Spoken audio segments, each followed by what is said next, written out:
Bethpage Ballpark.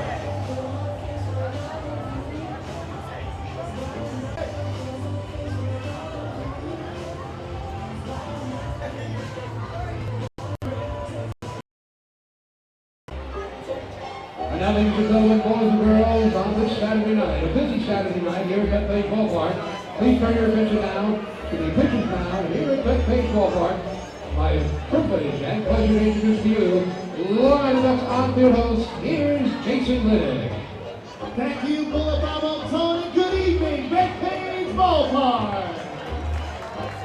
With me tonight is a very special friend of the Long Island Ducks. It is 10-year-old Jake Ritter. Jake is a Hodgkin's lymphoma survivor, and he has been on remission since January of 2015. Jake was also recently named Boy of the Year by the Leukemia and Lymphoma Society's Long Island chapter. In his spare time, Jake loves to watch football, root for the Denver Broncos, play video games on his Xbox, and go swimming with his friends.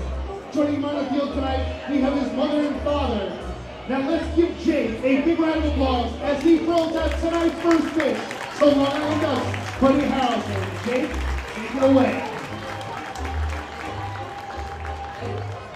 Right down the middle, let's have one more nice big round of applause for Jake Ritter!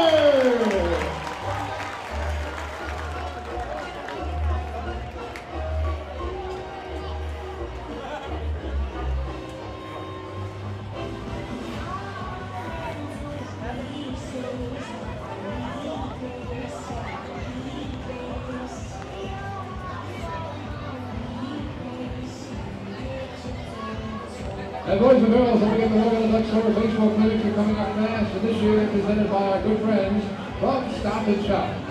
The first session begins on Thursday, July the 28th, through Saturday, July the 30th. It's a 3-day session. The second session in the month of August is Thursday, August the 11th, through Saturday, August the 13th. Now, what can be better than learning new skills from your favorite Long Island Duck players and coaches out here in the field in front of the receiver. Participants receive an official clinic hat and t-shirt. For more information or to register your boy or girl, you can do it tonight at the Long Island Ducks Ticket Kiosk in the upper concourse behind home plate, or you can check it out at LADucks.com. LADucks.com. Remember, the first 3-day session is Thursday, July the 28th, through Saturday, July the 30th. In August, it's August the 11th through August the 13th, a 3-day session. The Long Island Ducks Summer Baseball Clinics, presented this year by our good friends from Stop and Shop.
Here's a reminder that every Thursday here at Bethpage Ballpark is Thirsty Thursdays. That's right, the Duck Club will be open to all fans at every Thursday home game. The bar will feature drink specials, including half-price domestics, while the restaurant will include... This is Long Island Ducks Baseball. Justin Davies at the plate, the winning run at third. Crowd going nuts. Swung on, bouncing ball left side, off the mitt, up third baseman Brad Strauss. Here comes Willie Rodriguez. Justin Davies has done it again. The Ducks are one quack away from the championship. Jason Johnson makes the catch. He makes the catch, and the Long Island Ducks have swept the Camden River Sharks. They are the 2004 Atlantic League champions. Lions Bucks up the third baseline. Esquivel charging in. They're not going to have a play, and the Ducks are the champions of the Atlantic League here in 2012. Going back is Adam Bailey. He settles under it. He makes the catch. Adam makes the catch, and for a second straight year, the Atlantic League trophy will reside on Long Island. The Ducks are the Atlantic League champions. And now it's time for the Long Island Ducks Northwell Health Southside Hospital pregame show. We are live here at Bethpage Ballpark in Central Islip, New York. It is time once again for Long Island Ducks baseball. Tonight it is game 2 of a 3-game series here on Long Island between the Long Island Ducks and the Sugar Land Skeeters. Well, good evening, everybody. My name is Michael Pollack. I'll be bringing you the play-by-play for all of tonight's action. Thank you so much for tuning in here on the Ducks flagship radio station, 103.9 FM LI News Radio, and online as well via the Ducks official YouTube channel. That is youtube.com/DucksBaseball. Well, the Ducks will be looking to get back into the win column tonight in a little bit of a skid as of late. They have lost 4 consecutive games after getting swept in a series earlier this week by the Lancaster Barnstormers on the road. Ducks have come back here at home, and they lost the opener of their series last night to the Sugar Land Skeeters 3-1, a night where the Ducks offense really just could not get much going against right-hander Sean Gallagher. We'll start off here on the pregame show by recapping last night's affair. Ducks fell behind early 1-0 as Jack Snodgrass gave up a leadoff single to Jeff Dominguez, who was sacrificed to second, moved to third on a groundout, and then came home on an RBI single to left by Jeremy Barfield. His 29th run batted in of the year gave the Skeeters a 1-0 lead. It would stay that way until the 4th inning. The Ducks had an opportunity in the 3rd inning to tie the game and missed out. They had first and second with nobody out, could not come through. But in inning number 4 against Gallagher, Sean Burrows and Mike Blank hit back-to-back one-out singles. And then with 2 outs, Mike Dow drew a walk to load the bases for Anthony Vega. He too worked to walk with the bases loaded to force home a run, Burrows scoring and tying up the ball game at 1. But Lentini would ground into a force out to leave 3 men on base, and so the Ducks had 6 left on base through the first 4 innings. And a problem that they had in Sugarland too was Lancaster was holding leads, and they immediately gave the run back to the Skeeters in the 5th inning when Jeff Dominguez tripled to center field to lead off the inning, just out of the reach of the diving try of Blake Cody, and then would score 2 batters later when Delwyn Young hit a ground ball double play to short, and that gave the Skeeters a 2-1 lead.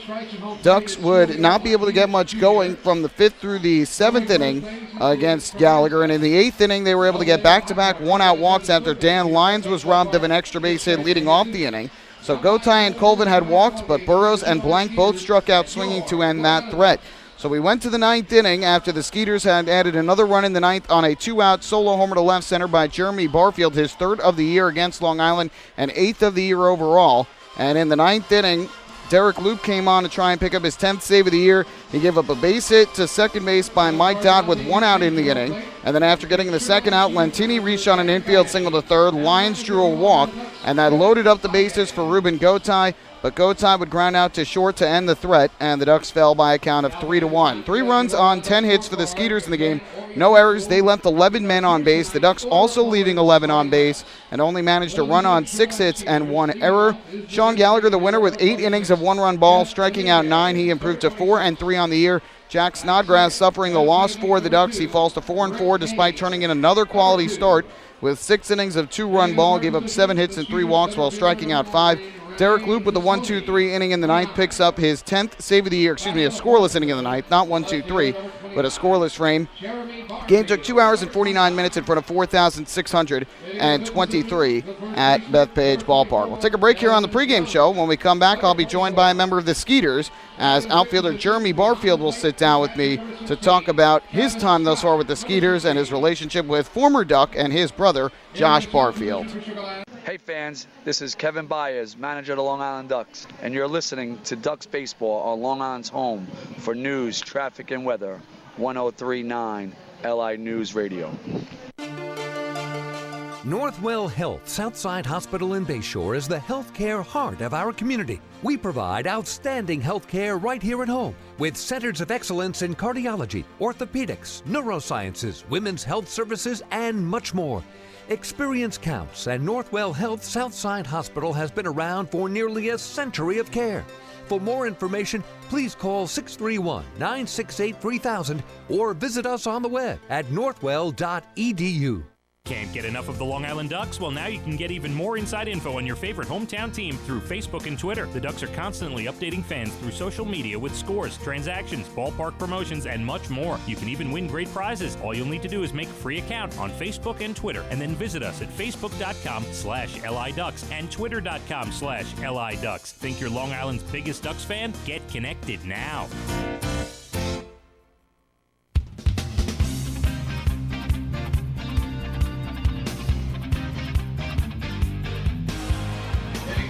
Back here at Bethpage Ballpark as we get ready for tonight's game between the Long Island Ducks and the Sugarland Skeeters. It is game 2 of this 3-game series. Ducks looking to end a 4-game losing skid. Skeeters, meanwhile, trying to win their second in a row. One of the key contributors for Sugarland in this early going, they're 23-19 on the season, has been their cleanup hitter and left fielder Jeremy Barfield, hitting .318 on the season with 8 home runs and 30 runs batted in. The .318 average good for 6th in the Atlantic League. The 8 homers is good for 2nd, and the 30 RBIs leads the Atlantic League. So he is flirting with the Triple Crown this season. We'll see what he can get going offensively tonight, but I had the chance to catch up with him before the game to discuss his time thus far in the Atlantic League and with the Skeeters specifically, as well as his relationship with former Long Island Duck Josh Barfield. Jeremy, 3 home runs now in 5 games against the Ducks. What is it about this team that enables you to hit the long ball? I wouldn't necessarily say it's this team specifically. I've just been trying to be consistent all year, and I guess coincidence that I've had a few against this team. You were a member of the Atlantic League last year, started with Camden, now again with the Sugarland Skeeters. How much are you enjoying being a part of this league and being a part of this team? This is the most fun I've ever had in the game of baseball. It's a really relaxed atmosphere. Get your work in, get better, but it's on the player individually to get their work in, and I like that. It's a challenge. For a guy who recently just came into the Atlantic League, speak about the level of play, the high level of competition that you've seen in your short time here in the league.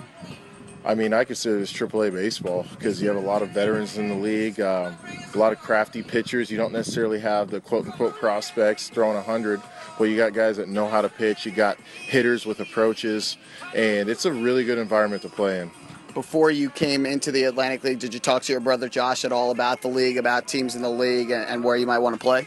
Yeah, I talked to him a little bit, and like last year, whenever I signed with Camden, it was so late. It was it's the very end of spring training when I got released that I didn't really have many opportunities to go play.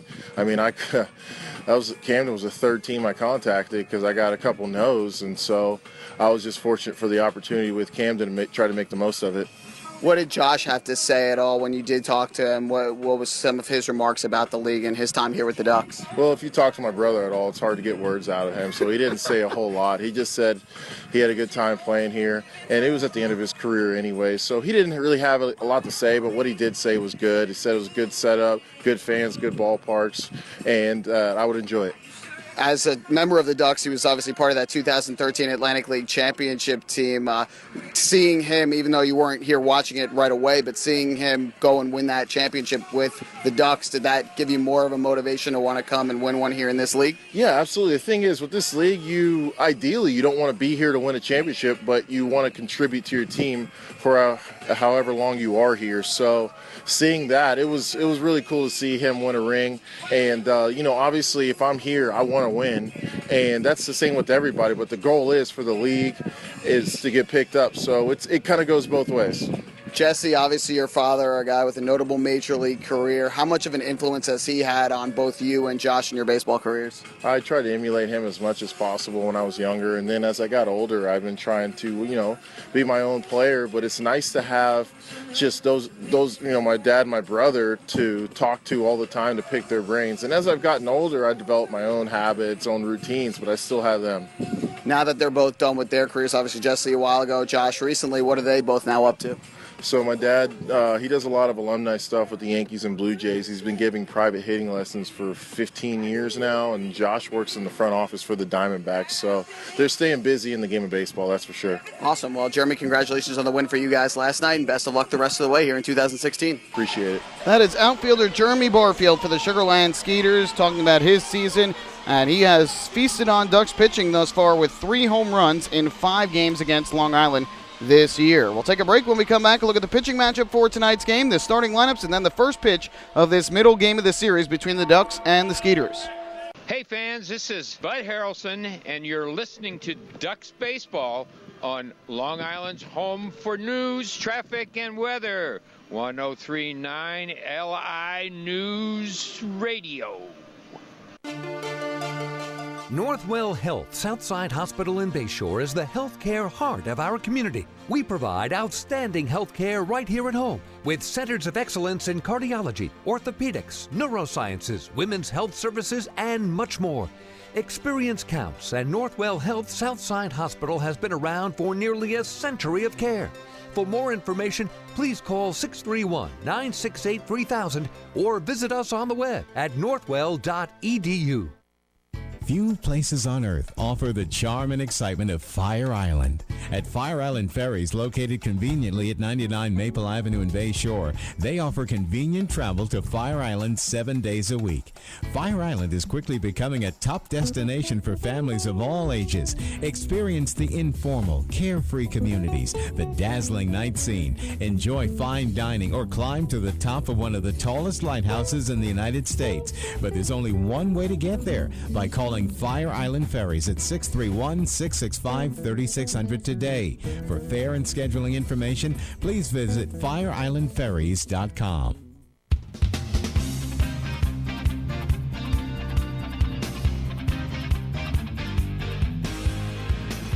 Back here at Bethpage Ballpark, getting ready for our national anthem tonight. The Ducks have taken the field wearing their home white pinstripe uniforms. The Skeeters lined up just outside the third base dugout in their road gray uniforms. And joining the Ducks out on the field tonight are a couple of color guards. Cub Scout Pack 225 from Greenlawn and Centerport at Tremont Elementary School. Also joining them out on the field, they're in the first base coach's box. Meanwhile, down the left field line, we have several members of both Tremont Elementary School and Comac Community Night, part of the graduation lineup, so lots of youngsters that recently just graduated from elementary school joining the Ducks out on the field along the left field line. Several hundred kids down there.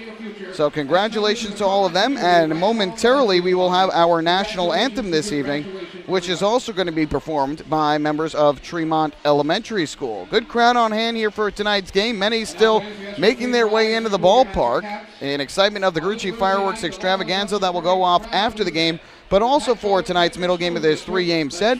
And now we're going to turn things over to Tremont Elementary School, who will perform tonight's national anthem.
Excellent job tonight by Tremont Elementary School with our national anthem before the middle game of this three-game series between the Long Island Ducks and the Sugar Land Skeeters. Ducks looking to get back in the win column. They have lost 4 in a row and have dropped to 22-19 overall on the season, a game and a half out of first place behind the Somerset Patriots.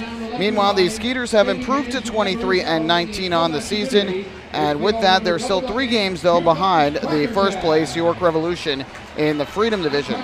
Pitching matchup is a good one tonight for the Ducks. They'll send out right-hander Mark Blackmar, who has had a stellar start to his season, 3-1 record with a 1.77 ERA through 7 starts on the season. That 1.77 earned run average good for 4th best in the Atlantic League thus far.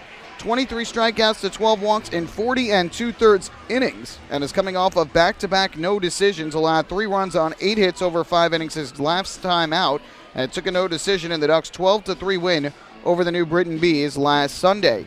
On the other side for the Skeeters, it'll be left-hander Aaron Thompson getting the start, making his 4th start of the year, 7th appearance overall. He is 1-0 with a 2.59 earned run average, 11 strikeouts to 5 walks in 17 1/3 innings of work. He took a no decision his last time out as well. That was on Monday in Lancaster against the Barnstormers. The Memorial Day start allowed a run on 5 hits and 3 walks over 5 innings while striking out 6. Starting lineups for tonight's game for the Skeeters, who are managed by former big leaguer Gary Gaetti. Jeff Dominguez leads off as the designated hitter. Ricky Haig is at second base batting second. Renee Tassoni hits third, and he will play center field. Jeremy Barfield, our guest on the pregame show, cleans things up and plays left field. Delwyn Young bats fifth, plays first base. Travis Scott back in the lineup doing the catching. He will hit sixth. Ken Mathis is in right field batting seventh. Patrick Palmero, the third baseman, will hit eighth. And rounding out the order is the shortstop for Sugar Land, and that is Beamer Weems. On the other side for the Ducks, who are managed by another former big leaguer and Kevin Baez, Phelan Lantini will lead things off. He is the right fielder. Batting second, playing shortstop, Dan Lyons. Ruben Gotay is the second baseman. He hits third. And the cleanup hitter is the first baseman, Tyler Colvin. Batting fifth, back in the lineup at third base is Cody Puckett. Good sign to see him back in the lineup after having missed the last 6 games. Mike Blank will do the catching and bat sixth. Blake T. Cody is in center field hitting seventh. Mike Dowd, the designated hitter, he bats eighth. And rounding out the order for the Ducks is the left fielder, and that is Anthony Vega. Michael Pollock here bringing you all the action. Mark Blackmore ready to go tonight, and his first pitch to Jeff Dominguez is on the outside corner for strike one.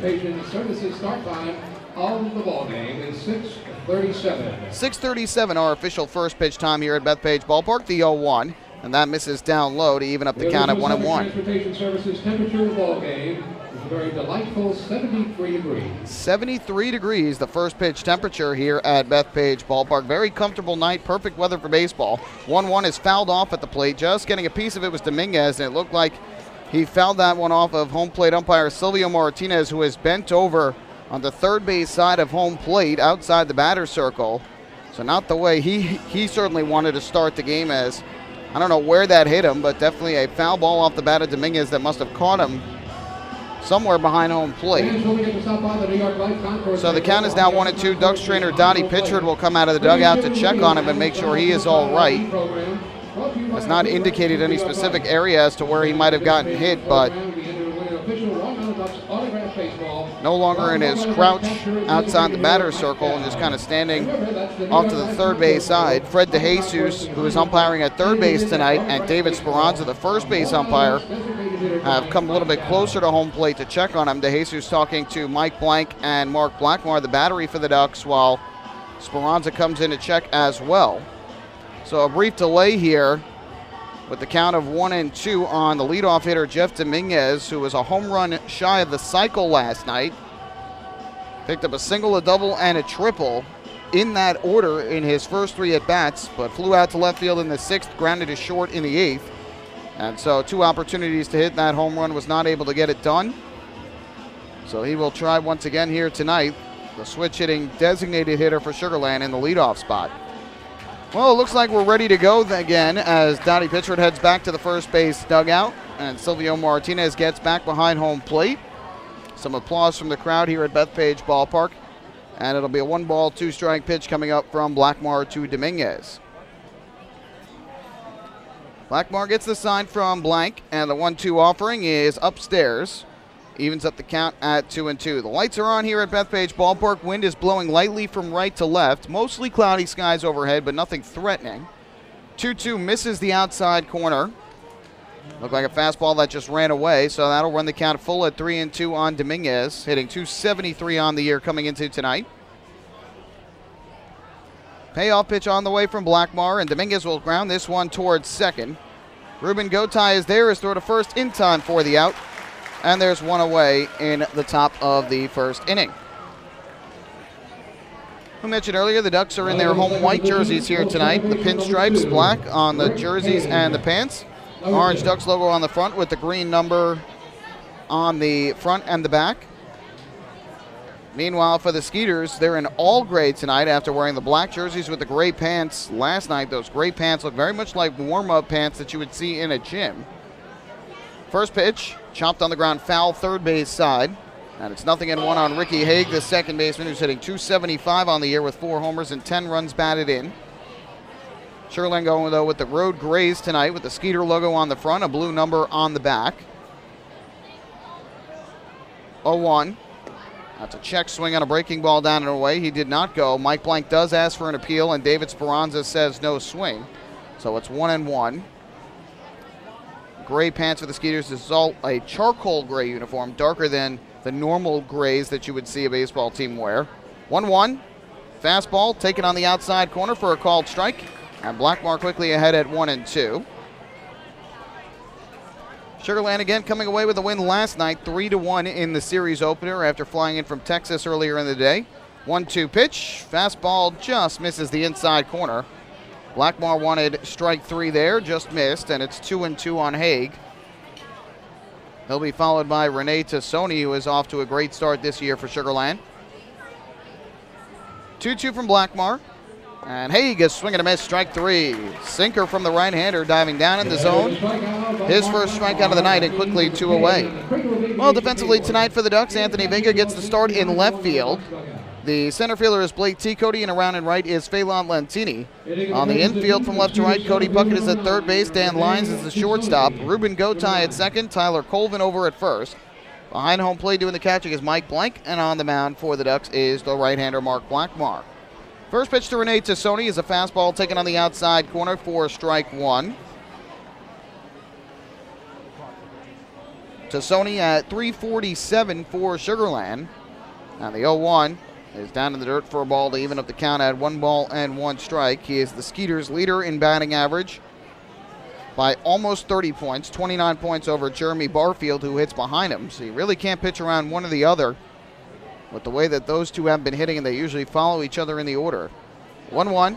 That's up and outside for ball 2 to Tassoni. Last night, Tassoni was hitting in the 5 spot while Delwyn Young was in the 3 spot. They flip-flop in the order while Barfield remains in the cleanup spot of the order. Blackmar's 2-ball, 1-strike offering. Tassoni pops this one up in the air to shallow left. Racing in towards the line, Anthony Vega. He gets to the spot and makes the catch in left for the final out of this top of the first inning. So a good start for the Ducks right-hander as he sets down the Skeeters in order. We head to the bottom of the first inning. Sugar Land nothing, and Long Island coming up to bat. Hey fans, this is outfielder and bench coach Lou Ford, and you're listening to Ducks Baseball on Long Island's home for news, traffic, and weather, 1039 LI News Radio. Oh, I love it. The color of my new Nicolot patio is so vibrant. It's unlike anything I've ever seen. You're welcome. I'm just going to go finish that Nicolot walkway now. Make your pavers vivid Nicolot pavers. The best looking, most vibrant pavers with the most 3-color blends in the industry. Featuring Nicolot's exclusive paver shield and color blending technology. With color throughout and guaranteed not to fade. Live life in color with Nicolot. Visit Nicolot.com. Pave your way. Bethpage Ballpark is a great place to watch a ball game, so why not do so from some of the best seats in the house? The Ducks are proud to present the brand new Long Island Ducks Beer Garden. Open for all fans on nights when the Smokin' Owl's party deck has not been reserved, the Beer Garden will feature a variety of frosty draft and bottled brews, as well as several food choices. The area has been decked out with bar rail seating and Ducks branded furniture to provide a comfortable atmosphere for everyone. Be sure to stop by and check out the brand new Long Island Ducks Beer Garden on your next visit to the ballpark.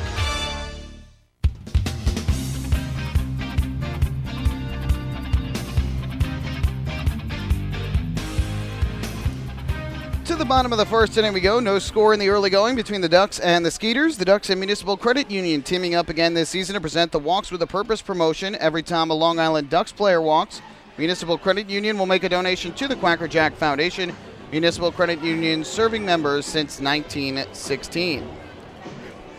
So the Ducks right-hander Mark Blackmar sets down the side in order, which means we go to the bottom of the first with no score. And it'll be Phelan Lentini leading things off for the Ducks, followed by Dan Lyons and Ruben Gotay. Sugarland lefty Aaron Thompson takes the mound for the first time here at Bethpage Ballpark this year, wearing the high blue socks with the white stripes near the top of the sock. First pitch here is a fastball taken low. So the count goes to 1-0 on Lentini, hitting .312 on the season. 1-0. That's line down the left field line. It'll be a base hit for Lentini. Barfield over to cut it off. Lentini a big turn at first, but he will hold on right there. And a leadoff single for the Ducks right fielder. So a good start to the inning for Long Island. And now Dan Lyons will step up to the plate, batting from the right side. Number 12, Dan Lyons, number 12. See what Kevin Baez does here in the early going. Runs were hard to come by for the Ducks last night against right-hander Sean Gallagher. And Thompson this year has not allowed more than 2 runs in any outing. That came in his second appearance of the year in relief. He gave up 2 runs on 4 hits in 1 1/3 innings. So we'll see if Lyons tries to sacrifice Lentini to second. First pitch from Thompson. He does not square and takes a fastball in the outside corner for strike 1. Lentini also has good speed. He is 13 for 13 in the stolen base department this year. So we'll see if he tries to take off at any point and make his way to second. 0-1 from Thompson, kicks and throws over to check on Lentini, who is back safely. It'll be tougher for the Ducks to try and steal tonight with the left-hander on the mound. Most teams tend to not be able to get as good of jumps against the left-handed pitchers versus the righties. From the stretch, Thompson throws over again, and Lentini gets back ahead of the tag from Delwyn Young, the first baseman holding him on. Count remains 0-1 on the Lions, hitting .288 on the season for the Ducks. 3 homers, 17 runs driven in. Lentini with the lead again to the edge of the cutout as Thompson gets the sign from Scott. Here's the 0-1 pitch, and Lions takes a breaking ball that is just off the outside corner. Evens up the count at 1-1. Terrific crowd on hand again here tonight for the middle game of this 3-game set. Here comes a 1-1 offering. Kicking the pitch, and Lyons swings and misses, chasing a breaking ball. Looked like a changeup actually down in the zone. So it's now 1-2 on Lyons, with Gotay waiting up next. Thompson looking to toss at least 5 innings for a 3rd straight start. He's given up 1 run in 5 innings over his last 2 starts this year. And the 1-2. Ground ball at the third baseline, foul. Hard ground ball by Lyons, but just to the left of the chalk. So we will do it once again with the count at 1-2.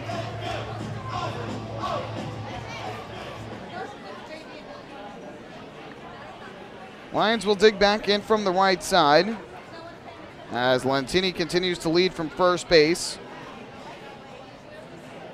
From the stretch is Thompson. Kicks and deals to the plate, and Lyons will swing and ground it again up the third base line, just foul.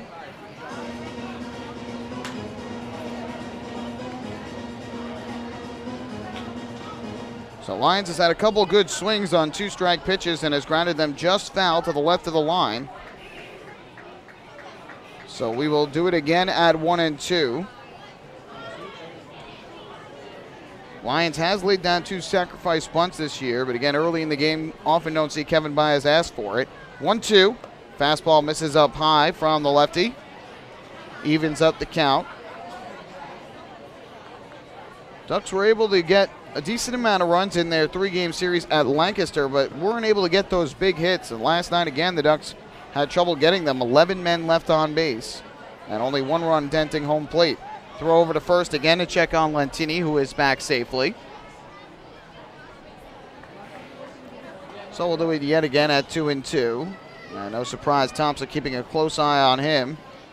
Skeeters got the early lead last night, and they don't want to allow the Ducks to do that here tonight. 2-2. And Lyons takes a curveball just inside. That was the 7th pitch of this at-bat. And Lyons has now worked the count full, and now with a 3-2 count and nobody outs, wouldn't be surprised to see Kevin Baez put Lentini in motion. Young will hold him on at first base. Thompson gets the sign and comes set.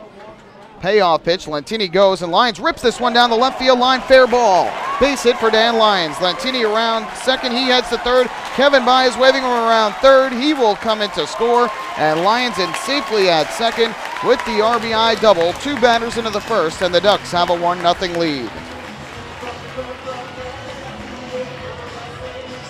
So Dan Lyons on the 8th pitch of the at-bat after fouling off a couple of 2-strike pitches and then working the count full.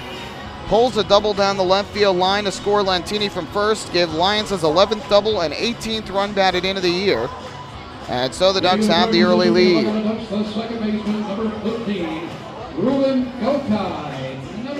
That'll bring Ruben Gotay up to the plate, batting from the right side against the left-hander. So the Ducks off to the good start here in tonight's game, and now Gotay will dig in. Thompson comes set. And the first pitch to him is a breaking ball outside. That'll run the count to 1-0. Gotay at 290 on the season for the Ducks. No homers, 8 runs batted in. Came up with the bases loaded in the 9th inning yesterday and 2 men out and grounded out to end the ball game. With a tying run at second base, 1-0. There's a fastball strike in at the knees. And that evens up the count at 1-1. So a single and a double to start the game for the Ducks against Thompson, who has not allowed more than 2 runs or 5 hits in any of his outings this year. And already a run on 2 hits, still nobody out. 1-1. Change up, hits the outside corner, bell tie for a strike. And that'll run the count to 1 ball and 2 strikes against the left-hander Thompson.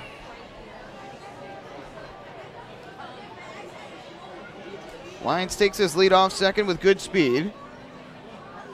And the 1-2 on the way from the left-hander. Swung on and lifted in the air to left. Well hit. Going back is Barfield. Makes the catch deep in left. Lyons, who went halfway, will have to head back to second. And Gotay retired for the first out. So Gotay gave it a ride. Just couldn't get it up over the head of Barfield, who was playing him fairly deep in left.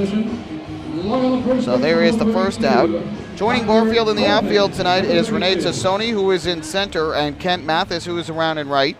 On the infield from left to right, it's Patrick Palmero at third, Beamer Weems the shortstop. Ricky Haig is at second base, Delwyn Young over at first.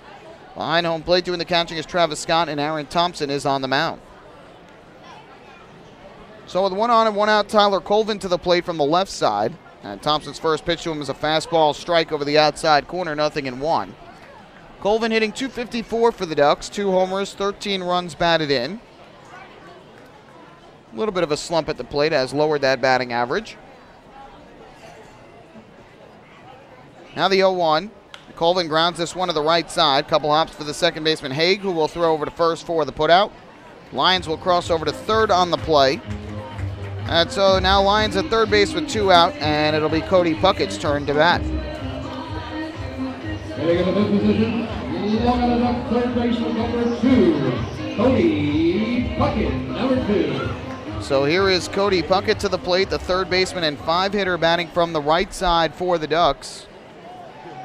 Getting his first start for Long Island since the day game of last Saturday's doubleheader.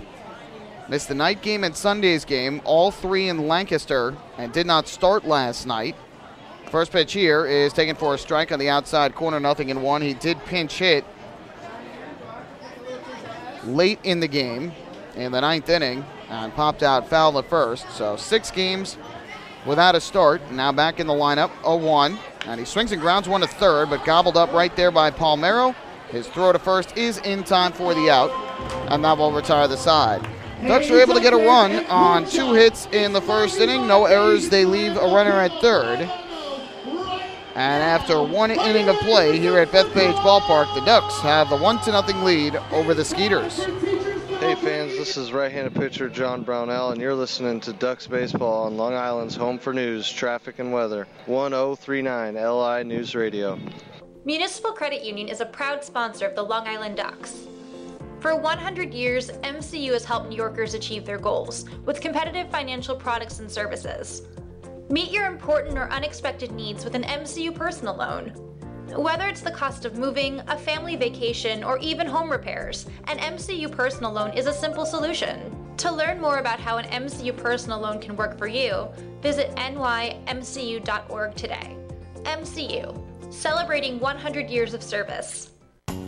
M&V Limousines is the official bus company of the Long Island Ducks. Family owned and operated, they've been in the business for over 23 years. M&V Limousines offers coach buses with Wi-Fi and restrooms, party buses, exotic limousines, and so much more. Whether you're looking for transportation for weddings, proms, corporate outings, or long-distance trips, they've got the right vehicle for you. Visit their showroom in Comac or check them out online at mvlimo.com. M&V Limousines, the official bus company of the Long Island Ducks.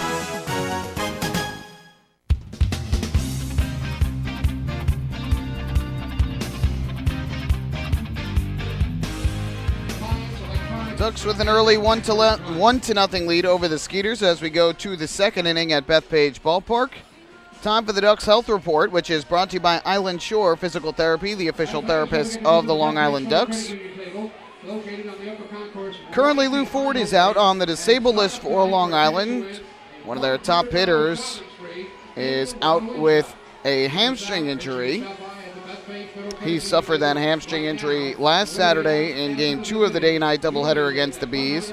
Expected to miss about 1 to 2 weeks before coming back. That was the timetable recently given to us. Delta Cleary Jr. is also out on the DL. He currently is recovering from a hand injury and hopefully will be back soon as well. No timetable, though, specifically on his return. And Cody Puckett, we had talked about his hamstring injury earlier, but he is back, and that is certainly good news for the Ducks, getting the start today. And Kevin Baez said hopefully will become a regular again in the starting lineup, but they do have to be careful with him. They don't want him to re-injure that hamstring. Jeremy Barfield takes a breaking ball inside for ball 1 as we begin in the second inning. And Sean Burrows, who last night was dealing with a little bit of shoulder soreness, gets the day off today. Barfield a check swing. Home plate umpire Silvio Martinez says he went around. Barfield was asking for an appeal from the first base umpire, and Barfield now in an argument with Silvio Martinez saying, how could you not appeal and just immediately call that a swing? And so Barfield in the discussion here with Martinez.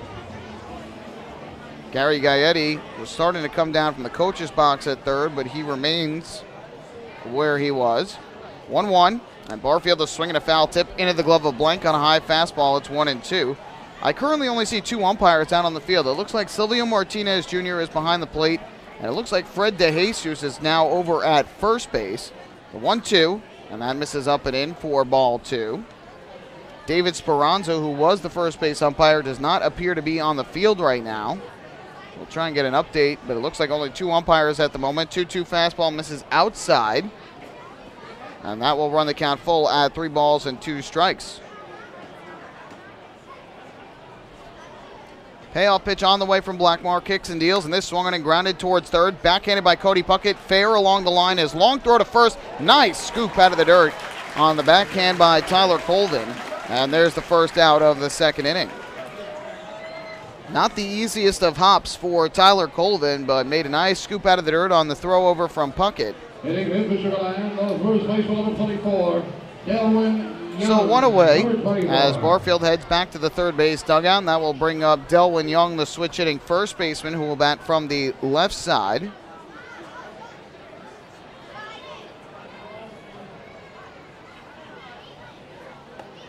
First pitch on the way, that misses for ball 1. Young at .276 on the year, no homers, 9 RBIs for the Skeeters. A veteran of this team, as the 1-0 is ripped into right center field for a base hit. Lantini over to cut it off in the gap. That'll hold Young to a single. And there's the first base runner of the night for Sugarland as Young singles with 1 out in the second. Well, Mark Blackmar has been spectacular for the Ducks this year. He has made 7 starts, has allowed a run in only 3 of those 7 starts. 4 different starts during the year, which he did not give up a single run. And of the 3 that he didn't, he has not given up more than 4 in an outing.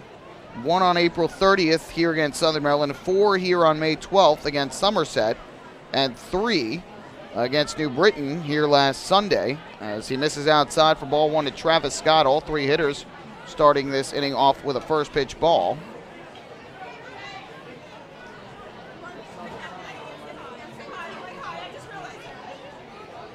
Blackmore comes set, working out of the stretch. And this popped up in the air behind the mound. The shortstop, Dan Lyons, making the call. And he'll make the catch in front of second base. So Travis Scott, who came in at 234 on the season, pops to short for the second out of the inning. And that will leave it up to the right fielder and 7-hitter Kent Mathis. Skeeters right fielder number 10. Blackmore has made 3 starts on the road this year, has not allowed a run in any of the 3. And that includes on May 18th in game 1 of a doubleheader in Sugar Land when he threw 6 shutout innings, giving up just 4 hits, no walks, while striking out 3 in a 3-0 Ducks victory. So with 2 away and the runner at first, here's Mathis from the right side. Blackmore's first pitch on the way, and this is ripped down the left field line. That is going to land fair, base hit, and it bounces off the wall. Vega goes to retrieve it and fire it back in. And his quick throw in will hold Young at third. But Mathis in safely at second with a 2-out double.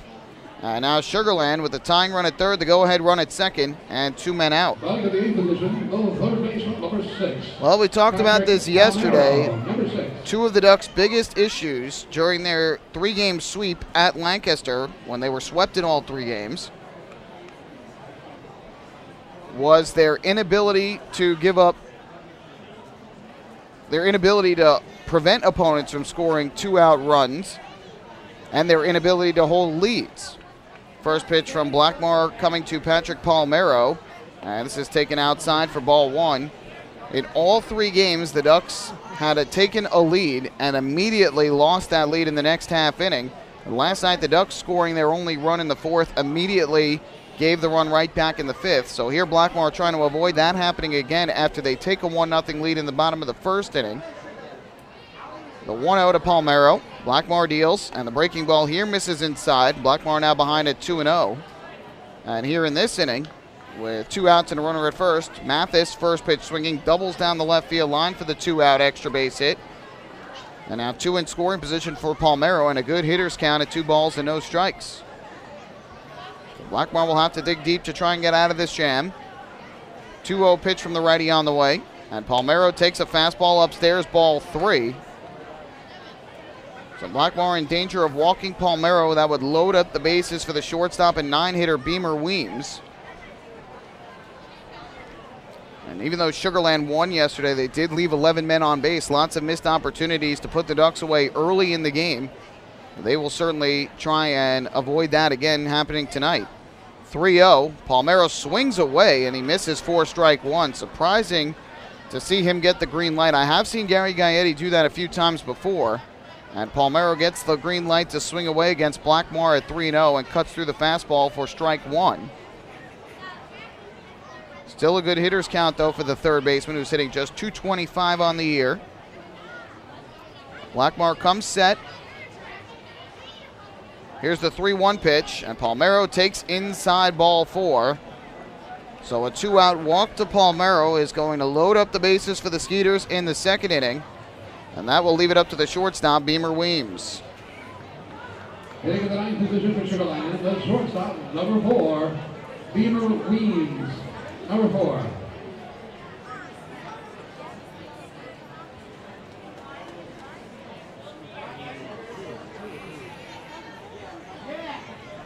So up to the plate steps, Beamer Weems from the right side against the right-hander Mark Blackmore for Long Island. First pitch, and there's a strike over the outside corner, 0-1.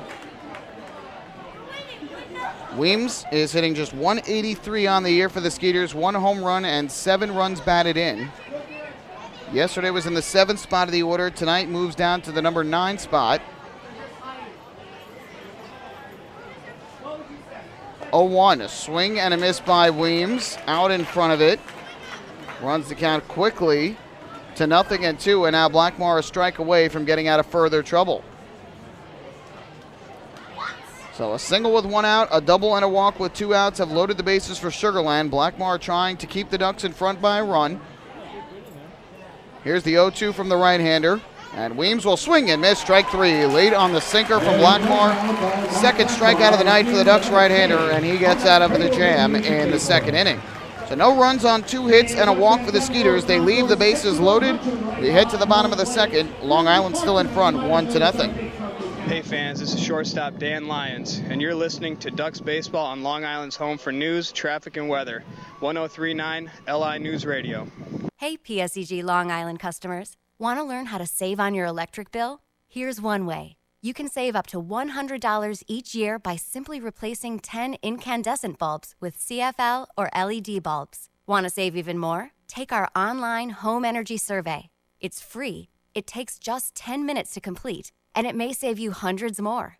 Find out about our energy efficiency programs at www.pseglyny.com/savemoney. Have your birthday at the ballpark this season and celebrate with the flock. Kona Ice birthday party packages with the Long Island Ducks are now available. Each package includes 10 box seats, a commemorative birthday t-shirt and autographed baseball, a pizza and Kona Ice party in the Hebrew National Picnic area, and so much more. Best of all, the birthday child will stand on the dugout while the entire crowd sings happy birthday. Reserve your party today by calling the group sales department at 631-940-3825. Kona Ice birthday parties with the Long Island Ducks, a once-in-a-lifetime experience.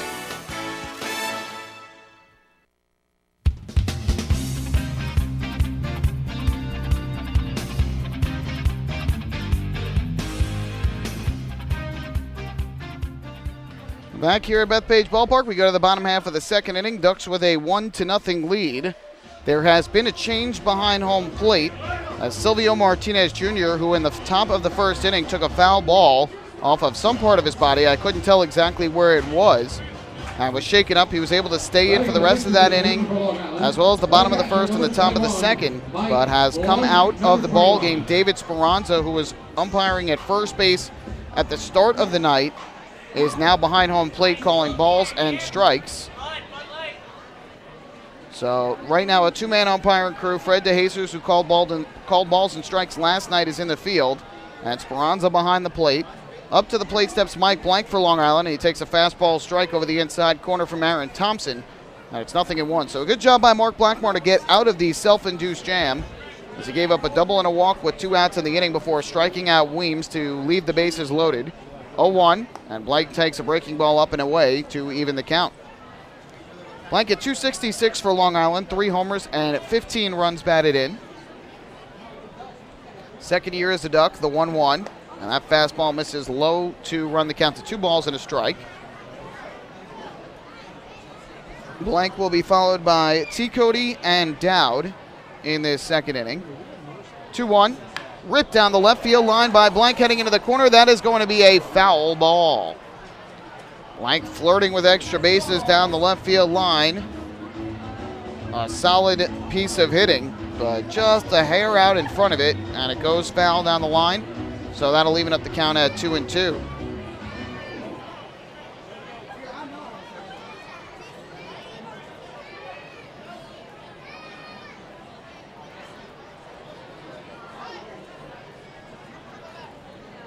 So the count 2-2 here on Blank as he digs back in from the right side. Thompson winds in the 2-2 pitch, ripped again down the left field line, foul into the front row past the camera well. So we'll do it again at 2-2 as Blank fights one off. The righty, lefty, righty in the inning with Blank in the 5-hole, T. Cody in the 6th hole, and Dowd, 6, 7, and 8, Blank, T. Cody, and Dowd. 2-2 again, and he grounds this one foul. Third base side, which will go off the facing of the camera well and down the line. Barfield will go retrieve it and flip it to a lucky fan in the beer garden.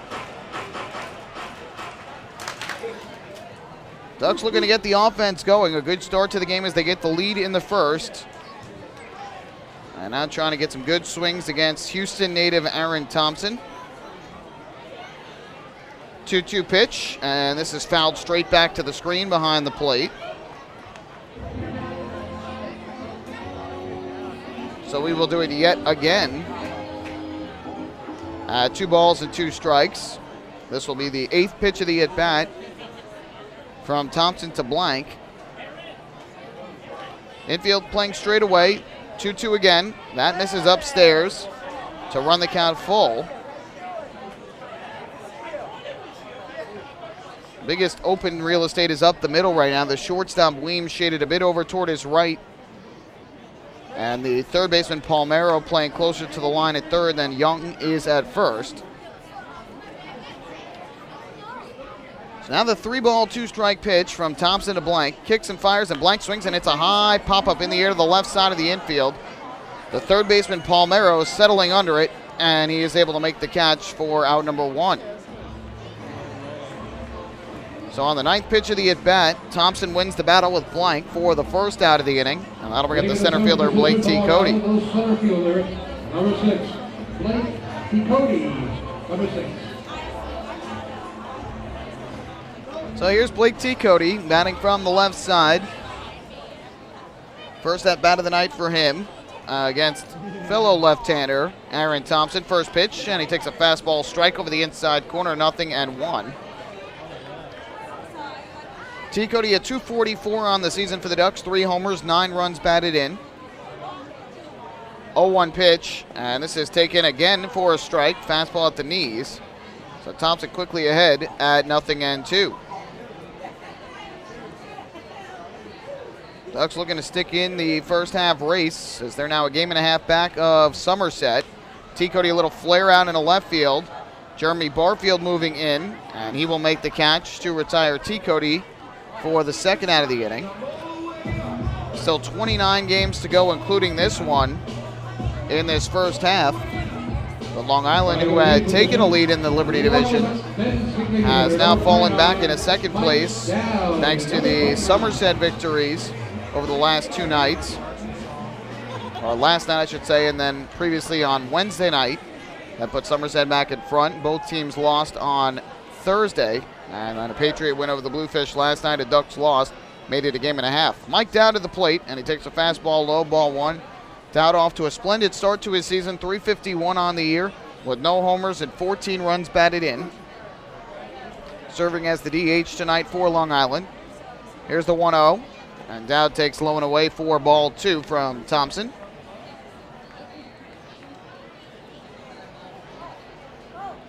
Ducks with a 1-0 lead, bottom of the second inning. Each team with 2 hits thus far. Here's the 2-0 from Thompson, and Dowd will take a fastball outside corner for a strike. It's 2-1. Dowd with a couple of hits last night. He and Burrows were the only Ducks with multiple hits in the game, accounting for 4 of Long Island's 6 hits. 2-1 offering. Breaking ball in for a strike. Good changeup from the left-hander. That evens up the count, and Thompson a strike away from a 1-2-3 inning here in the second. Anthony Vega waiting on deck, hoping to get a chance for the Ducks in this inning. 2-2. Chopped on the ground at the third base line. Charging in is Palmero. Bobbles it in fair territory, but recovers and throws in time to first for the out, and the side retired. Ducks go in order. We go to the third. On this Saturday night, it's the Skeeters trailing the Ducks 1-0. Hey fans, it's infielder Sean Burrows, and you're listening to Ducks Baseball on Long Island's home for news, traffic, and weather. 103.9 LI News Radio. James Simmons is going back. He is looking up, and on Park in the Park night, that one is gone and reaches a kennel in Central Islip. That was another home run for the Ducks. And Duck fans, what's more fun than a home run that helps the Ducks win a game? How about a homer that helps the community win? Chappie's Funeral Home and the Long Island Ducks have once again teamed up for the Chappie's Home Run Challenge. If the Ducks hit 100 homers this season, Chappie's Funeral Home will donate $5,000 to the Quackerjack Foundation. So every time a Ducks hitter goes deep this season, watch for the Chappie's Challenge home run count on the scoreboard. And if we reach 100, we're all a winner. Chappie's Funeral Home, where caring for others is a family tradition. Can't get enough of the Long Island Ducks? Well, now you can get even more inside info on your favorite hometown team through Facebook and Twitter. The Ducks are constantly updating fans through social media with scores, transactions, ballpark promotions, and much more. You can even win great prizes. All you'll need to do is make a free account on Facebook and Twitter, and then visit us at facebook.com/LIDucks and twitter.com/LIDucks. Think you're Long Island's biggest Ducks fan? Get connected now.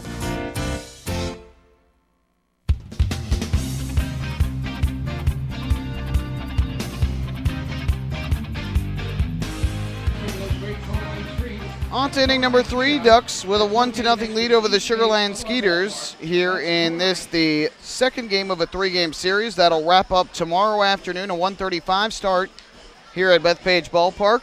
First 1,500 fans in attendance will receive Ducks logo baseballs courtesy of AARP.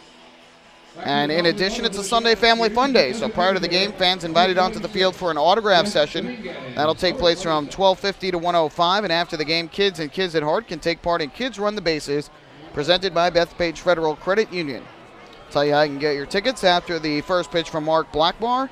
It is taken for a strike on the outside corner by Jeff Dominguez, 0-1.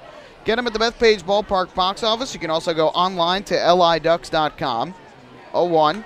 Lifted in the air down the right field line. Phelan Lantini moving over into the corner, and he will make the catch to retire Dominguez, who is now 0 for 2. First out here in the third inning. Give the Ducks a call, 631-940-TIXX, or you can download the Long Island Ducks mobile app on your Apple or Android-powered devices.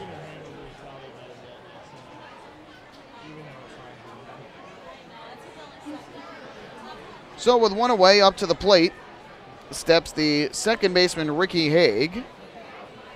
First pitch on the way from Blackmar, and the fastball is taken low for ball 1. Haig, a strikeout victim, his first time up against Blackmar back in the first inning.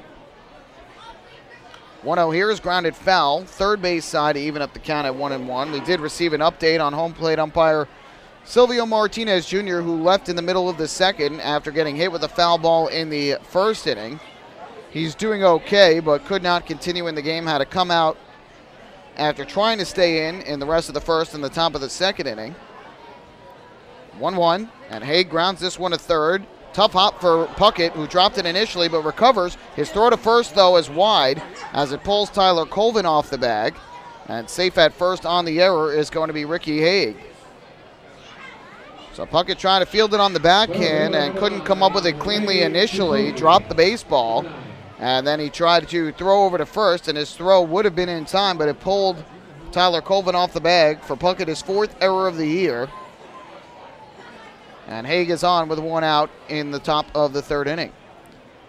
We found out Martinez Jr. got hit in an area you certainly don't want to be hit in, but hopefully he will be okay. Our well wishes to him. First pitch on the way is taken for a called strike, 0-1. So again, there is a three-man umpiring crew right now, two-man, as David Speranzo, who was at first base, has taken over behind the plate, and Fred DeJesus calling runners out and safe out in the field. 0-1.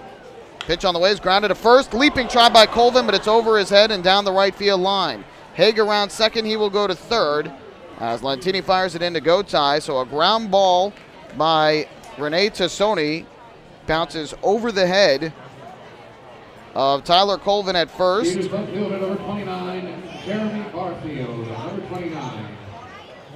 So that'll be a base hit for Tassoni, the third hit for the Skeeters. Now Sugarland threatening again to tie the game. They have runners at first and third with only one out.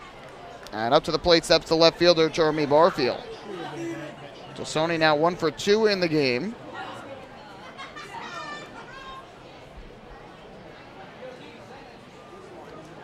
Getting the sign and coming set is Blackmar. And the first pitch on the way, Barfield takes a breaking ball upstairs, ball 1. Got to be careful here with Barfield, who grounded to third his first time up. Mentioned it on the pregame show, 3 home runs in 5 games against Long Island this year. Aside from that, hasn't done a ton offensively against the Ducks, but he has power. And one swing of the bat can make this a 3-1 game. Blackmar is 1-0, kicks and fires, and Barfield a swing and a miss. Good off-speed pitch over the outside corner to even up the count. Barfield last night was 2 for 3 at the plate, had an RBI single to left with 2 outs in the first, a homer to left center with 2 outs in the ninth off of Todd Coffey, and also drew a pair of walks against the Ducks pitching staff. And now he's got Haig at third, Tassoni at first with 1 man out. The 1-1 pitch on the way from Blackmar. Runner from first bluffs, and Barfield rips one in a left base hit. In to score is Haig. Stopping at second is Tassoni. An RBI single for Jeremy Barfield. And we're tied at 1 in the top of the third inning. So that error coming back to bite the Ducks. It would have been the second out of the inning, but Punkett's initial drop and then his throw to first that was wide, allowing Haig to reach, and now back-to-back singles have made this a 1-1 ball game. Barfield is 31st run batted in of the year, leads the league in that category. Tassoni now at second base, and up to the plate steps the first baseman, Delwyn Young.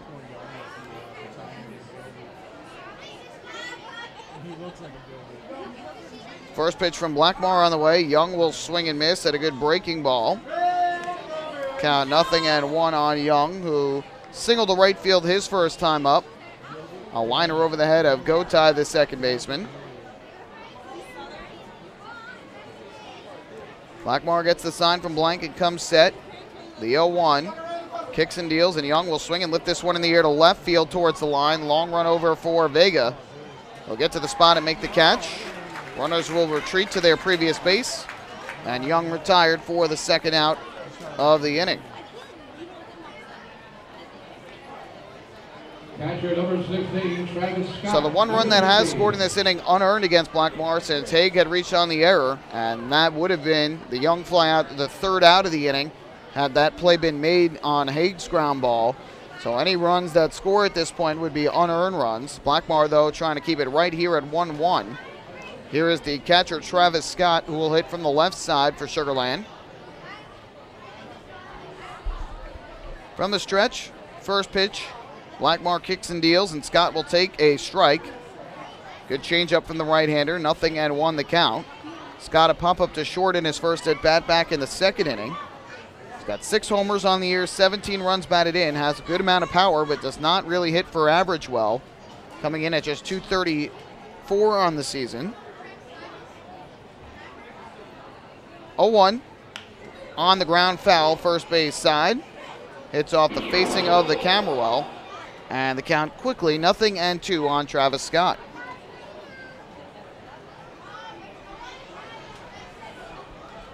Ducks and the Skeeters are tied at 1. We play in the top of the third inning here at Bethpage Ballpark in front of a very large crowd tonight. We'll see if it ends up being the second pass capacity crowd of the season. The first was last Saturday in Game 2 of the day-night doubleheader against New Britain. Right-hander gets the sign from Blank. Still looking in, though, to the plate, now ready to go. The runners lead from first and second. And the 0-2 pitch. Fastball just missing the inside corner. Blackmar thought he had strike 3, had taken a couple steps to the first base side of the mound. But now the count 1-2 on Scott, who did not play in last night's game. Wilfredo Rodriguez got the start behind home plate.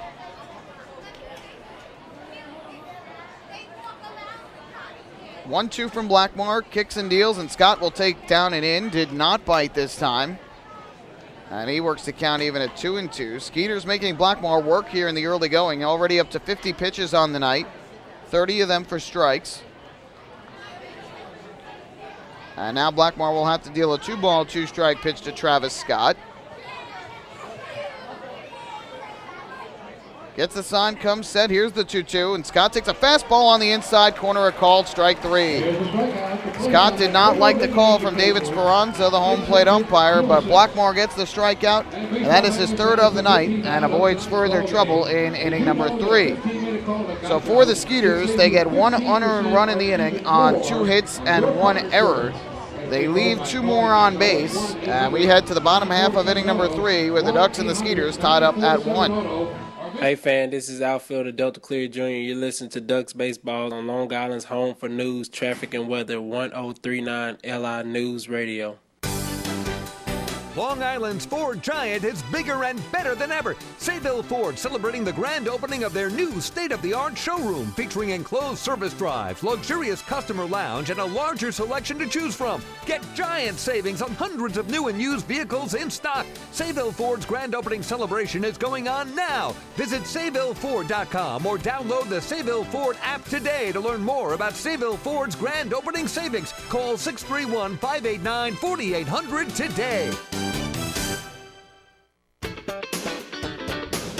Baseball fans, the Long Island Ducks mobile app has officially arrived. Powered by Clear Vision Apps, it's your one-stop shop for all things Ducks baseball.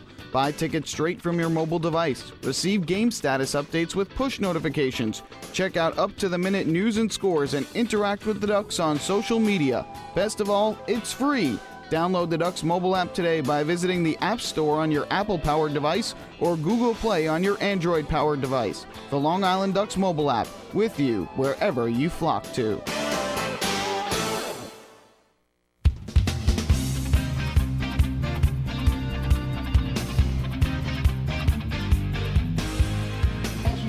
Well, when Travis Scott struck out to end the top half of the third inning, that was the 15th out of tonight's ball game. Did you know that a 15-minute phone call to Geico could save you 15% or more on your car insurance? Get a free quote today. Call 1-800-947-AUTO. That's 1-800-947-AUTO. Or visit geico.com.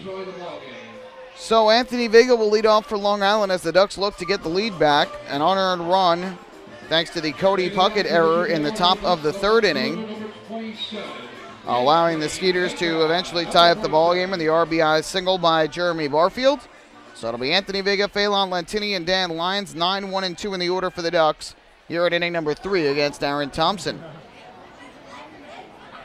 First pitch, Vega squares to bunt, and he pops it up right to the mound. Making the catch is going to be the pitcher, Thompson. So Vega trying to bunt his way on and pops it right up to the pitcher for an easy first out of the inning. Back to the top of the order for the Long Island Ducks. Right fielder number 22, Phelan Lentini, number 22.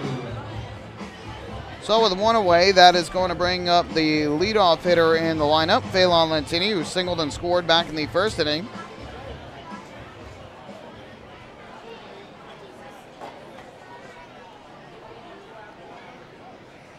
From the windup, first pitch from Thompson. Lentini thought about bunting here, and he takes up high for ball 1.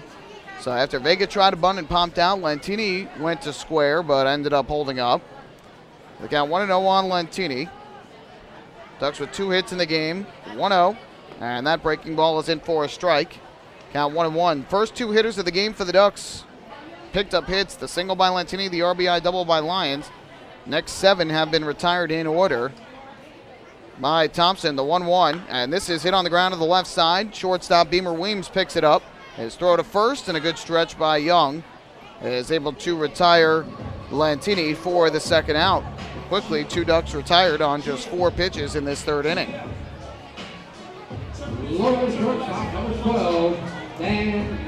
in that first game after Lou Ford's injury, the Ducks put up 12 runs and 16 hits against New Britain. But since that point, the offense just has not been producing at the clip they were beforehand, and you wonder how much the Ducks are missing Ford in their lineup right now. They have lost 4 of the 5 games they have played without him, as the first pitch misses low for ball 1. And one player certainly does not make a team, but Ford, a big leader on the roster, and has been playing arguably the best baseball of any Ducks player in the early going this season. 1-0. There's a fastball strike on the outside corner, 1-1. He's also the bench coach for this team and is still active in that role. But obviously unable to play with a hamstring injury, and the Ducks looking to get some potency back in their lineup. 1-1, and Lyons lifts this one in the air to center field, drifting back to Sony. He'll make the catch on the line drive. For the second straight inning, the Ducks go down in order. 9 straight have been retired by Aaron Thompson after allowing the RBI single, RBI double to Lyons in the first. 3 up, 3 down. We go to the fourth. 1-1 the score. Hey fans, this is infielder Cody Puckett, and you're listening to Ducks Baseball on Long Island's home for news, traffic, and weather. 1039 LI News Radio. Few places on Earth offer the charm and excitement of Fire Island. At Fire Island Ferries, located conveniently at 99 Maple Avenue in Bay Shore, they offer convenient travel to Fire Island 7 days a week.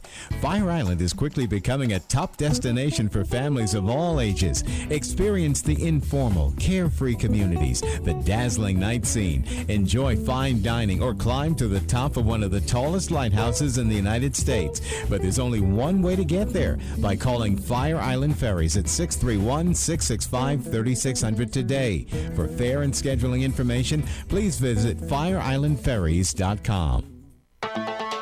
Hey Ducks fans, stay up to date with Long Island's hometown team by visiting Quack of the Bat, the official blog of the Long Island Ducks. Quack of the Bat will bring Ducks fans beyond the headlines with in-depth feature articles, breaking news stories, game previews, post-game wrap-ups, and so much more. Interact with the team during the entire season through quotes directly from the players and coaches, as well as exclusive video clips and photos. Check out the blog today at quackofthebat.wordpress.com. Quack of the Bat, the official blog of the Long Island Ducks.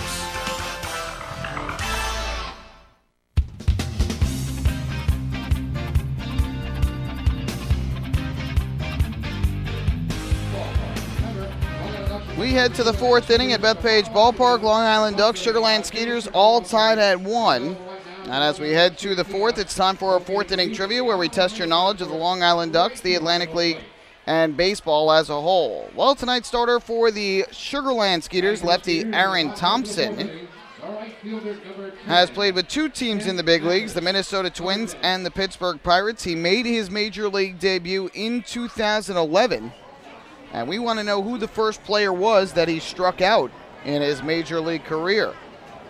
First pitch to Kent Mathis is taken on the outside corner for a strike, 0-1. Pretty notable name.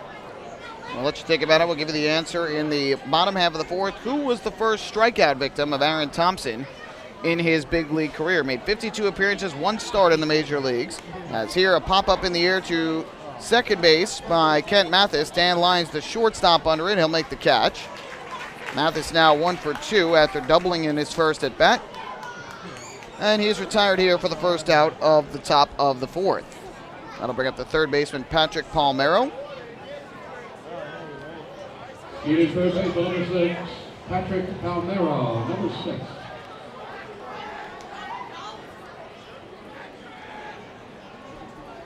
First pitch on the way here to Patrick Palmero is a slider on the outside corner for strike 1. Mark Blackmar looking for a bounce-back inning after a couple of rough innings in a row, although allowed just 1 unearned run in the 2, a swing and a miss, a nasty breaking ball over the inside part of the plate from Blackmar. It's quickly 0-2. Blackmar had retired the first 4 batters he faced, but allowed a single and then a double and a walk with 2 outs in the second inning. And then with 1 out in the third, Haig reached on an error, a single by Tassoni, and then an RBI base hit from Barfield tied up this game at 1. 0-2, Palmero fouls this one off down the right field line out of play, up onto the concourse. So we'll do it yet again at 0-2. Palmero drew a 2-out walk in the second inning, but was stranded on the base pass when Beamer Weems struck out with the bases loaded. Blackmar winds in the 0-2 pitch. Swinging a high drive in the air down the left field line. Vega over towards the line. He can't get it. It'll land for a base hit. Palmero's going to stop at first base. And the Skeeter third baseman is on with a 1-out single. Boy, that ball really seemed to dive off the bat of Patrick Palmero when he hit it. I thought it certainly had some juice to potentially make it out into the Skeeters bullpen down the left field line. The ball seemed to die as it went into left field and ended up landing towards the line, but well in front of the wall. And Vega using his speed to get over there and quickly fire it back in, holding Palmero to the single. So a runner at first with 1 out. Skeeters pick up their 5th hit of the night already.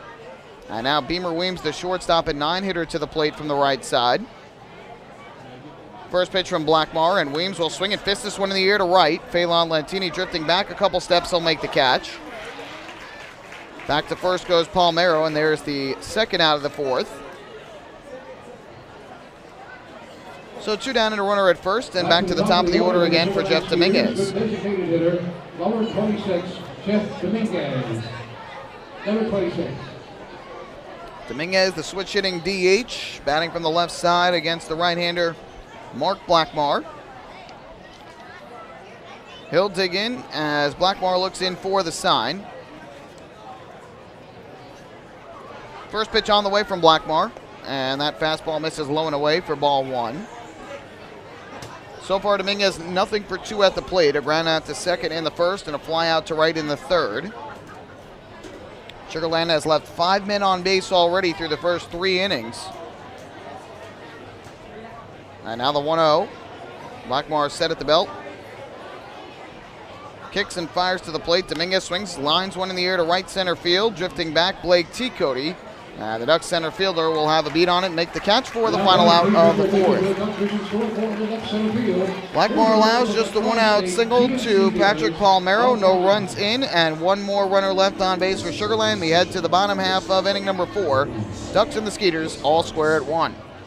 Hey fans, this is pitcher Darren Downs, and you're listening to Ducks Baseball on Long Island's home for news, traffic, and weather, 1039 LI News Radio.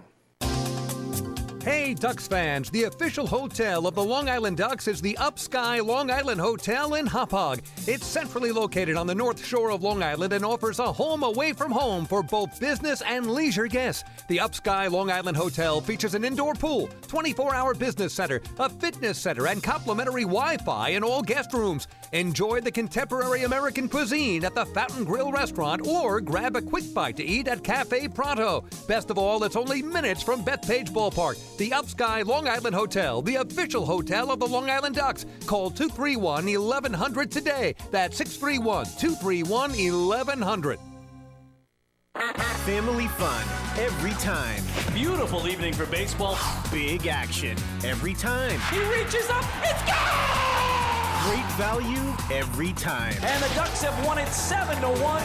The Ducks schedule is loaded with new promotions this season. And with an average ticket price of just $10 and free parking, there is no better value on Long Island. For game times and tickets, visit liducks.com. Long Island Ducks Baseball. Good times every time.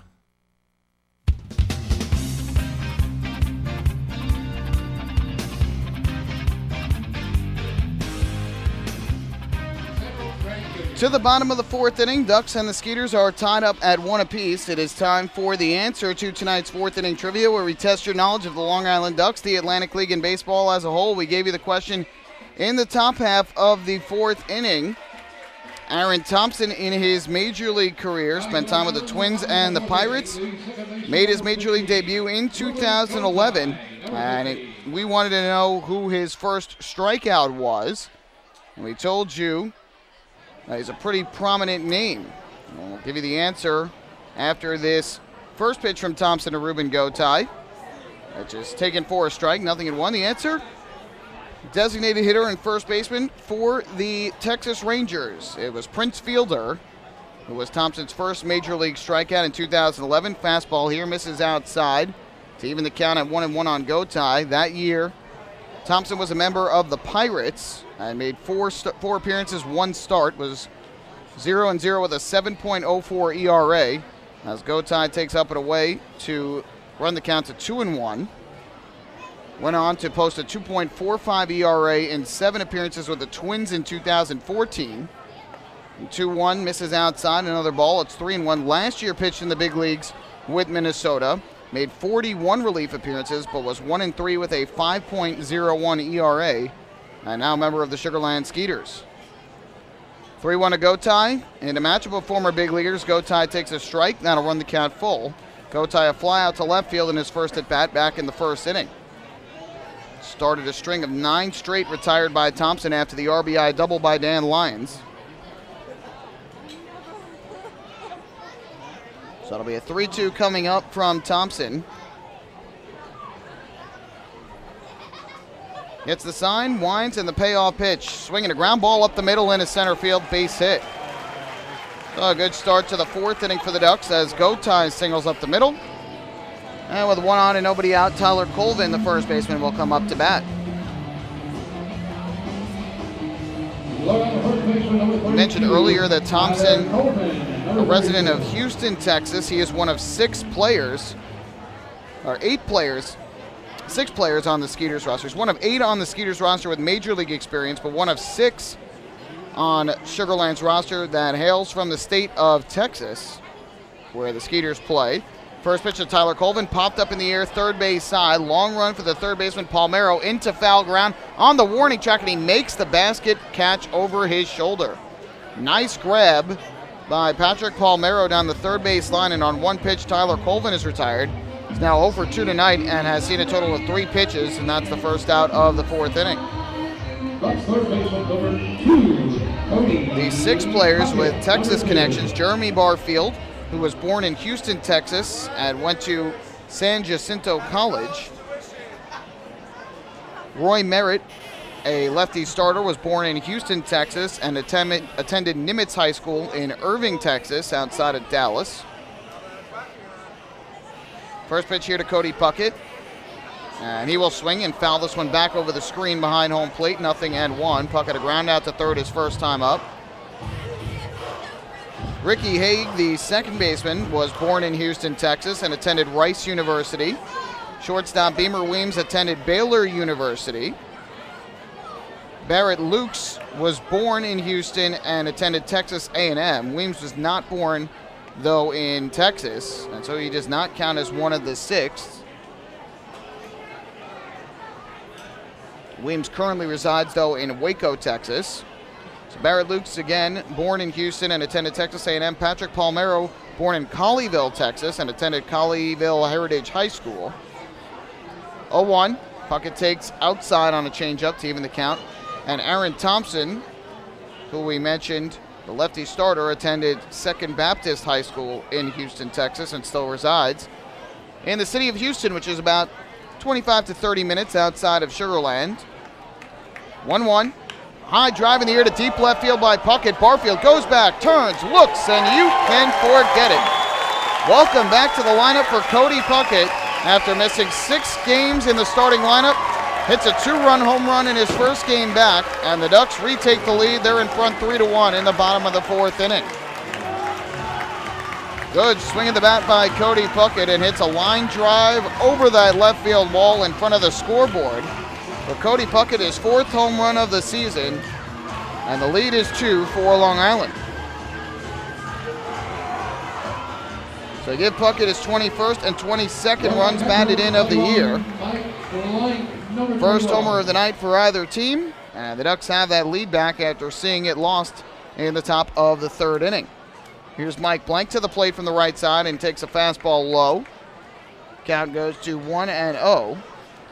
Well, that home run for Cody Puckett is the Ducks' 25th home run of the season. They're officially a quarter of the way to meeting the Shoppies home run challenge. 1-0 is on the outside corner, a changeup for strike one. If the Ducks hit 100 home runs, Chappie's Funeral Homes will donate $5,000 to the Quacker Jack Foundation. 1-1 pitch from Thompson, and Blank gets a high pop-up foul first base side. Young over towards the stands, reaches into the camera well, cannot make the catch, and he goes tumbling into the well. Back up on his feet, hands the ball to a fan, and he seems to be all right. And thank goodness, as he took quite the tumble, and gets a nice hand from the crowd here at Bethpage Ballpark after nearly coming up with that foul ball. So the count is now 1-2 on Blank. Young probably frustrated. He thought he could catch it as he reached into the well. It went in and out of his glove. And then he went head first, head over heels over that front part of the camera well. But seemed to be okay. 1-2 is down and in, taken for ball 2 by Blank. Quickly got back up to his feet, now smiling about it over at first base, talking with first base umpire Fred DeJesus. I'm sure the Skeeters held their breath when they saw him go over, but thankfully for him, he is all right. Now the 2-2, swinging a tapper up the third base line by Blank, rolling along the line, and it goes just foul. Right in front of the third base bag, it just veered to the left. Palmero is waiting to see whether it would go foul, and it obliged for him. So Blank will have to make the slow trot back to home plate, with the count even at 2 balls and 2 strikes.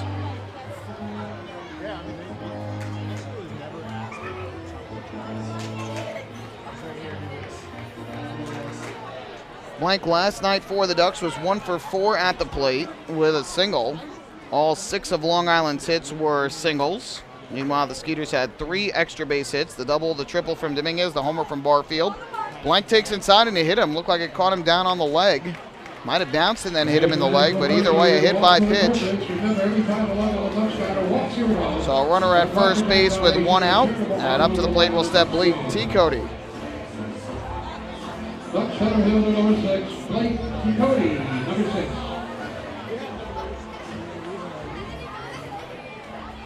So Blank at first base after being hit by a pitch. And up to the plate steps the center fielder, Blake T. Cody.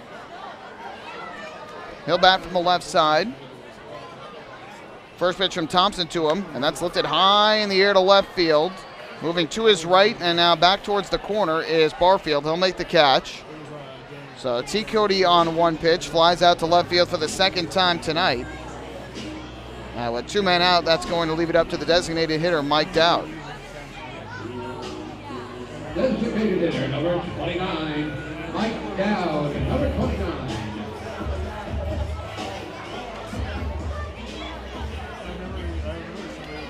So here's Dowd to the plate with 2 men out and the runner at first. Ducks have a 2-run lead at 3-1. Well, looking for more here to give Mark Blackmar some more run support. First pitch to Dowd, and he'll take a fastball on the outside corner for strike one. Dowd a ground out to third base his first time up, back in inning number 2.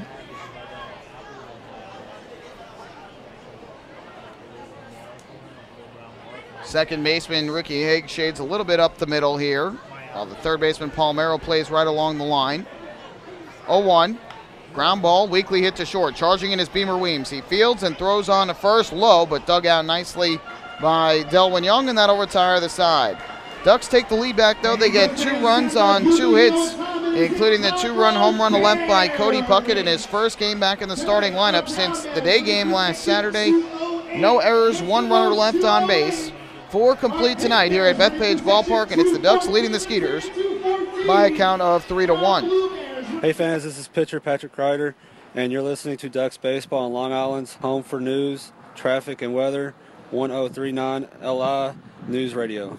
Oh, I love it. The color of my new Nicolot patio is so vibrant. It's unlike anything I've ever seen. You're welcome. I'm just going to go finish that Nicolot walkway now. Make your pavers vivid Nicolot pavers. The best looking, most vibrant pavers with the most 3-color blends in the industry. Featuring Nicolot's exclusive paver shield and color blending technology. With color throughout and guaranteed not to fade. Live life in color with Nicolot. Visit Nicolot.com.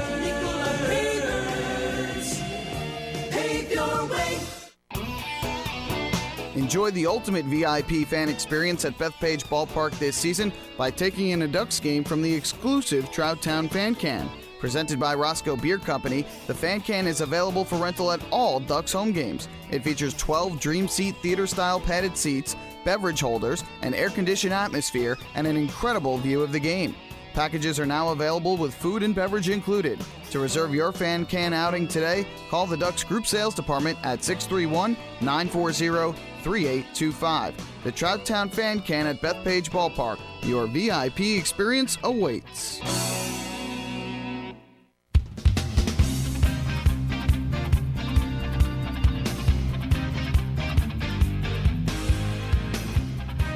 Ducks fans, chill out all summer long with a cold cup of Hampton Coffee Company gourmet iced coffee available at the concession stands here at Bethpage Ballpark. Hampton Coffee is the preferred coffee of the Long Island Ducks. You can visit HamptonCoffeeCompany.com or check out their cafes on your next visit out to the Hamptons. So the Ducks on the Cody Puckett 2-run home run have taken a 3-1 lead over the Skeeters, and as we go to the 5th inning, it will be Ricky Haig, Renee Tassoni, and Jeremy Barfield coming to the plate. 2, 3, and 4 in the Skeeters order, and a big test here for the right-hander Mark Blackmar to try and get through this part of the order and keep the 3-1 lead intact. So we go to the 5th inning. Here is Haig to the plate, 0 for 2, but did reach on an error his last time up in the 3rd and scored the Skeeters' lone run of the ballgame. First pitch here is on the outside corner for strike 1 from Blackmar. Haig also a strikeout victim in his first at-bat back in the opening inning. Blackmar from the windup, the 0-1, and Haig swings and grounds this one foul to the third base dugout, 0-2. We'll also take a look at the out-of-town scoreboard this inning, get you caught up around the Atlantic League and the majors.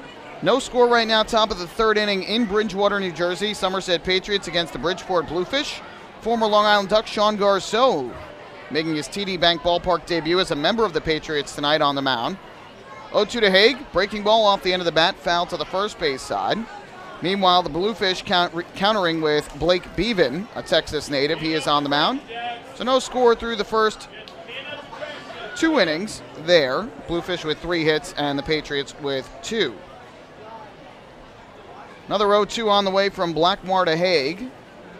Right-hander kicks fires, and Haig will swing and line this one over the head of Ruben Gotine into right center field for a base hit. So despite getting ahead in the count, Ricky Haig is able to pick up his first hit of the night and the 6th for Sugar Land against Mark Blackmar. So Haig is on to start, and that's not the guy you want to let reach base when you have Tassoni and Barfield following. But Haig does get on, and here is Tassoni to the plate, who is 1 for 2 with a base hit to right his last time at the plate.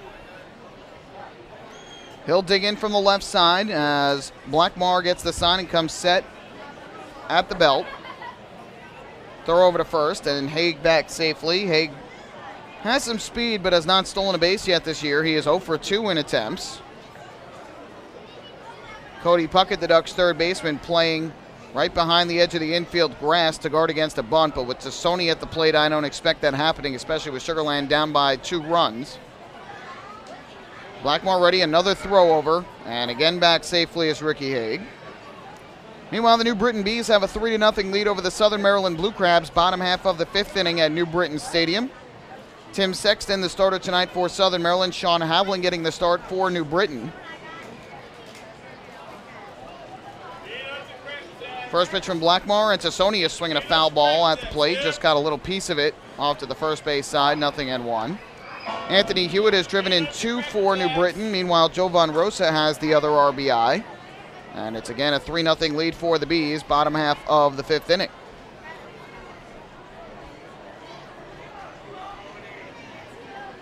So it'll be an 0-1 from Blackmar. The shortstop, Dan Lyons, shaded up the middle with the lefty hitter Tassoni at the plate. Gotye at second, over towards the right side, the 0-1. Line drive into left center field. Going to be a long run back for Blake T. Cody's still on the run. He won't get it. It's going to be over his head and all the way to the wall. Haig around third will come in to score. Going for 3 is Tassoni. The throw from Lyons not in time. An RBI triple for Rene Tassoni. And all of a sudden, it's back to a 1-run game at 3-2, and the tying run at third base with nobody out.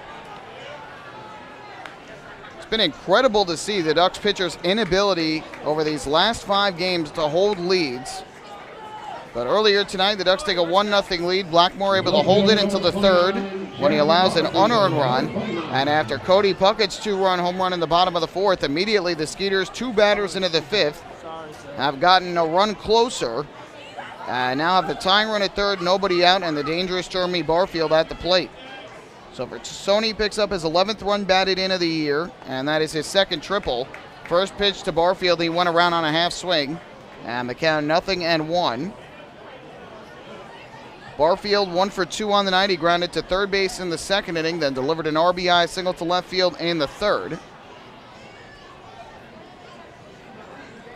0-1 from Blackmar. And Barfield here, a foul ball off of his front foot. And he's quickly behind in the count at 0-2. Final game in the Atlantic League is in York, Pennsylvania, where the Revolution trail the Barnstormers 1-0 in a matchup with the in-state rivals, bottom half of the 4th inning at Peoples Bank Park. Austin Bibbins-Dirks starting tonight for Lancaster, while Micah Owings goes for York. 0-2 pitch, and Barfield takes a fastball outside. 1 ball and 2 strikes. The lone RBI of the game for the Barnstormers coming off the bat of Kevin Aarons. And Lancaster with just 1 hit on the night, but they lead it 1-0, bottom of the 4th inning. 1-2. Barfield takes a called strike 3 over the inside corner. Good sinker from Mark Blackmar, and he got it over that inner half of the plate. 4th strikeout on the night for the right-hander, and a big first out in this inning, keeping the runner at third base and retiring the very dangerous Jeremy Barfield. Now it'll be Delwyn Young to the plate. Infield comes in all the way around. Cody Puckett in the tightest at third with the lefty hitter. Young a switch hitter, but bats from the left side. And then you've got Lyons, Gotye, and Colvin from left to right, all on the edge of the infield grass. First pitch to him, and the breaking ball taken inside, ball 1. Young is 1 for 2 on the night. He singled to right back in the 2nd inning, and then flew out to left in the 3rd. So the Ducks' lead is now 1 again at 3-2. And Sugar Land with a runner at third, 1 out. A fly ball here could tie this game. 1-0, and Young takes inside, nearly hit him. Blackmore behind at 2 balls and no strikes. Tassoni has 4 steals and 4 attempts this year, has some speed, so unless it is a shallow fly ball, expect to see him come home to score if Young can get it in the air to the outfield. 2-0 the count. Blackmore kicks and deals. Young swings away and misses. Big hack. Cut right through it in the count, 2-1. Mets were winners today down in Miami, 6-4 the final score. Jim Henderson, the win in relief, improved to 1-2. David Phelps took the loss to fall to 4-4. And Jairus Familia, his 18th save of the year. 2-1. Just missing the inside corner was Blackmore for ball 3. Martin Prado hit his first home run of the season for the Marlins. No homers for the Mets. Michael Conforto and Alejandro De Aza each had 2 RBIs to lead New York's offense. So it'll be a 3-1 pitch. Good hitters count for Young. Blackmore kicks and fires, and Young will take inside ball 4. So Blackmore walks his second batter of the night with 1 out and a runner at third in the 5th. Third batter to reach in the inning. And now Travis Scott will come to the plate with runners at the corners and 1 man out. Yankees and the Orioles underway down in Baltimore. No score, top half of the 3rd inning. Ivan Nova starting for the Yankees. Tyler Wilson going for the Orioles. Each team with a hit thus far. So up to the plate steps Scott, who has popped to short and struck out looking. Ducks looking for the ground ball here to try and turn 2 and keep the lead intact. Blackmore comes set at the belt. First pitch on the way, and Scott will take a fastball strike in at the knees. And the count 0-1.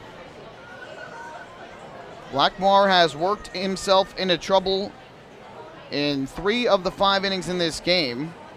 1-2-3 inning in the first and allowed just a 1-out single in the 4th. But had to leave the bases loaded in the 2nd, striking out Weems. Gave up an unearned run in the 3rd, but stranded 2 on base. 0-1. Scott grounds it foul into the Ducks dugout on the first base side. It's quickly 0-2. And here in this 5th inning, a single and an RBI triple by Rene Tassoni has made this a 1-run game, but looking to try and strand 2 more on base, or at least 1 on base if he can get the double play, and keep the Ducks in front by a run here in the top half of the 5th inning. So Scott quickly behind 0-2. Blackmore gets the sign from Blank. And the 0-2 pitch upcoming. Kicks and fires, and Scott will swing and miss. Strike 3. Pulled the string on a changeup. 5th strikeout of the night for Blackmore. So that is strikeout number 5, and a big 2nd out in this 5th inning. And now the infielders can stay back with Kent Mathis coming to the plate, the right fielder and 7-hitter for Sugarland.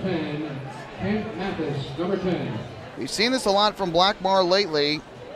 Not having his absolute best stuff, but battling and finding ways to keep his team in the game. There really has not been a game this year that he has left and the Ducks have not been in the game. The most runs he's given up is 4. That was May 12th here against Somerset. Ducks eventually lost the game 8-1. First pitch is low and away, ball 1 to Mathis, who popped to short his last time up back in the 4th inning. Before that, a double with 2 outs in the 2nd, but was stranded at second base. Final score on the out-of-town scoreboard tonight, by the way, is Game 3 of the Stanley Cup Final out in San Jose. That'll get underway momentarily. Sharks hosting the Penguins, with the Penguins leading the series 2-0. 1-0, and that's downstairs again from Blackmore. Mathis not biting. Blackmore quickly behind at 2 balls and no strikes.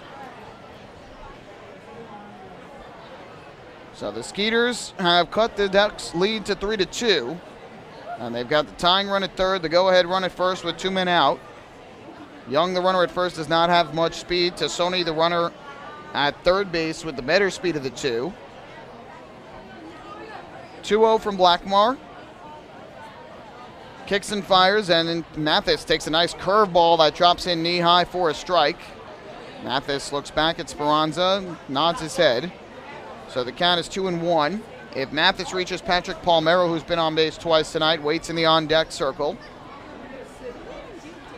Skeeters making Blackmore work. The right-hander at 81 pitches already on the evening. Here comes a 2-1 pitch. Kicks and fires, and Mathis a swing and a miss late on the fastball down in the zone. Blackmar has evened up the count at 2-2 and now 1 strike away from avoiding any further trouble in this 5th inning. Ducks being out hit 7-4 here tonight, but Long Island holding that 3-2 lead thanks to the 2-run home run in the bottom of the 4th inning by Cody Puckett.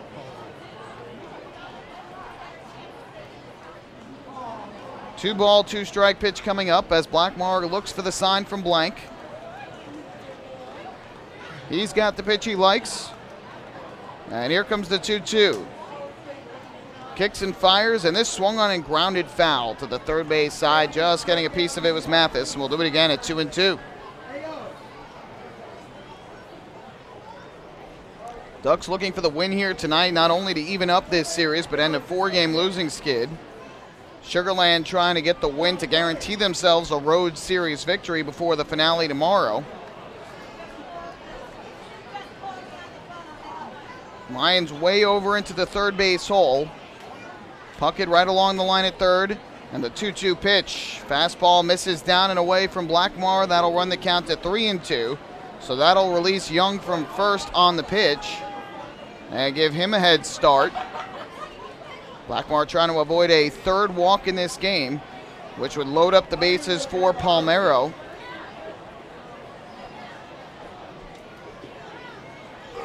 Right-hander is ready. The runners lead from the corners. Young goes from first, and the 3-2 pitch is lifted in the air to left. Anthony Vega barely has to move right there to make the catch, and Blackmar avoids further trouble. So in the inning, Sugar Land is only able to manage 1 run on 2 hits and a walk.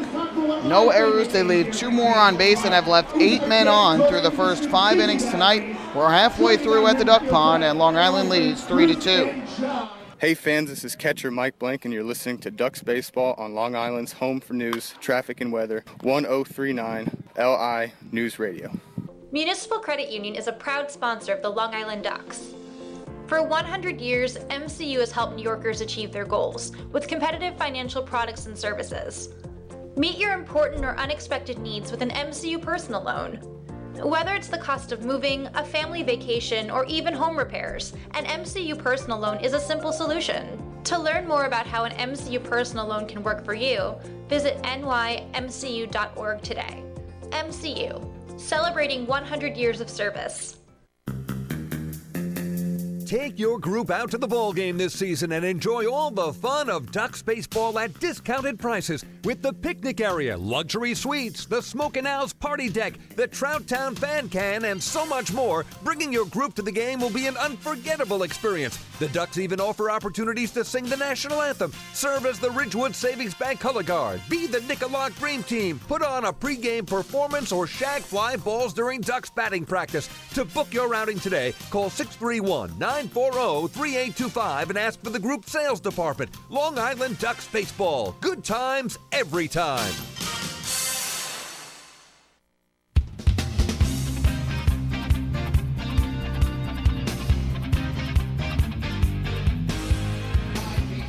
On to the bottom of the 5th inning here at Bethpage Ballpark. Long Island Ducks have a 3-2 lead over the Sugar Land Skeeters. We'll take 5 seconds here for station identification on LI News Radio.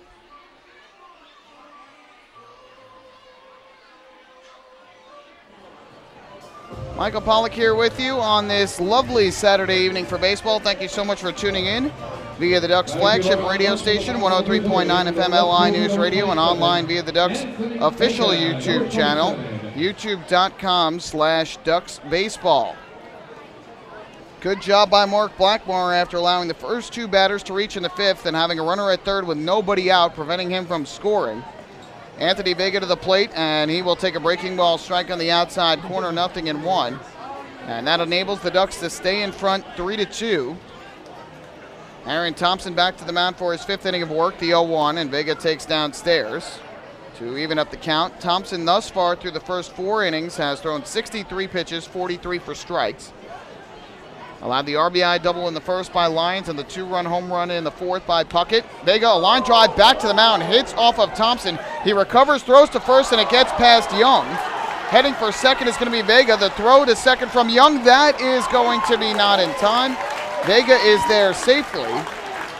And the Ducks have the leadoff man on.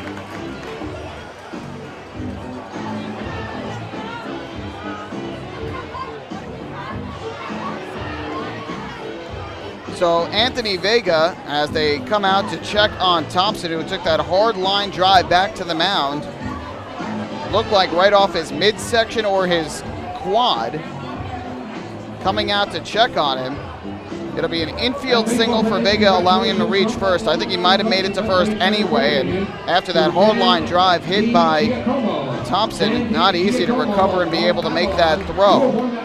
And his throw was wide of first, and that allowed Vega to go to second. So it'll be an infield single for Vega, his first hit of the night, and then an error on Thompson, his first of the year, that allows Vega to go to second base.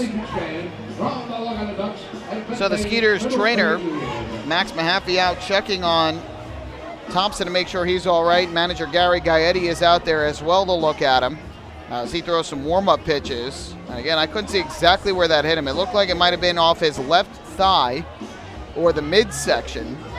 And he went down after getting hit with that comebacker like he had gotten hit in the midsection. And did a good job to recover and try and get the out at first, but with Vega's speed, very difficult to make that play. Not routine by any stretch of the imagination.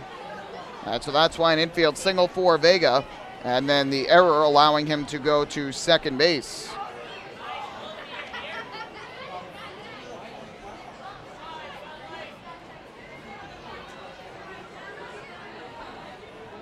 So up to the plate now with the runner at second. Nobody out is Phelan Lantini. He takes outside and low for ball one. Started to run up the hands to bunt. First error of the ball game for the Skeeters. Each side has now committed one tonight. Lantini 1 for 2 at the plate tonight with a run scored. 1-0. That breaking ball taken for a strike on the outside corner by Lantini. Evens the count at 1-1. The Ducks right fielder had singled to left field back in the first inning and scored a batter later when Lyons connected for the RBI double. In the third, though, he grounded to short. From the stretch to 1-1. Kicking the pitch on the way, and Lantini lines one over the try of Ricky Hagan, a right field base hit. Vega around third. He's going to get the stop sign from Kevin Baez. Baez was waving him around quickly with Vega's speed, but then decided to hold him up last second as Mathis picked it up quickly and fired it back in. So Lantini's got his second hit of the ball game, another multi-hit game for him. So third goes Vega. And the Ducks with runners at the corners, nobody out. And up to the plate will step Dan Lyons. So another opportunity here for the Ducks to widen that 3-2 lead. Well, Lantini continuing to hit for Long Island. 2 more hits tonight. He's now got at least 1 hit in 11 straight games, tying a season-long hitting streak for a Ducks player. Lou Ford technically currently has an 11-game hit streak as well. That started May 18th, but has been out the last week with the hamstring injury. Throw over to first, Lantini back safely. Sean Burrows also hit safely in 11 straight games from May 17th through the 27th. And of those 11 straight games with a hit, Lantini has multiple hits in 8 of those 11 games. Just incredible.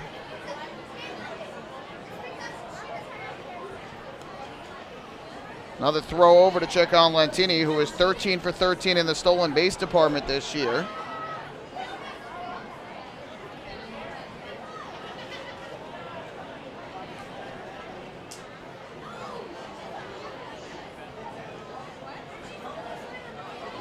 Throw over once again, and Lantini is back safely. Some boos from the crowd here at Bethpage Ballpark. Lantini, by the way, now with 16 multi-hit games on the season. That leads the Ducks, 1 more than Lou Ford's 15.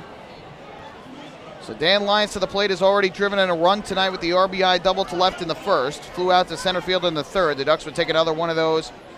Lantini goes from first. Lyons a swing and a miss. The throw down to second base is not in time. And Lantini in with the stolen base. So for Phelan Lantini, another steal. And that is going to be his 14th of the season. He is now 14 for 14.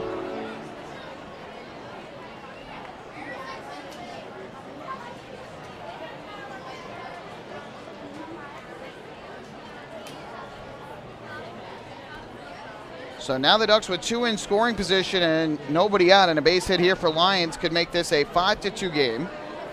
0-1 from Thompson, and Lions are ripped inside the bag at third and down the left field line.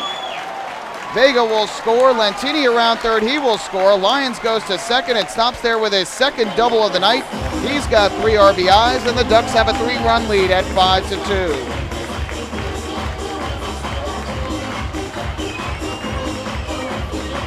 A hot shot past third, right by the diving glove of Patrick Palmero.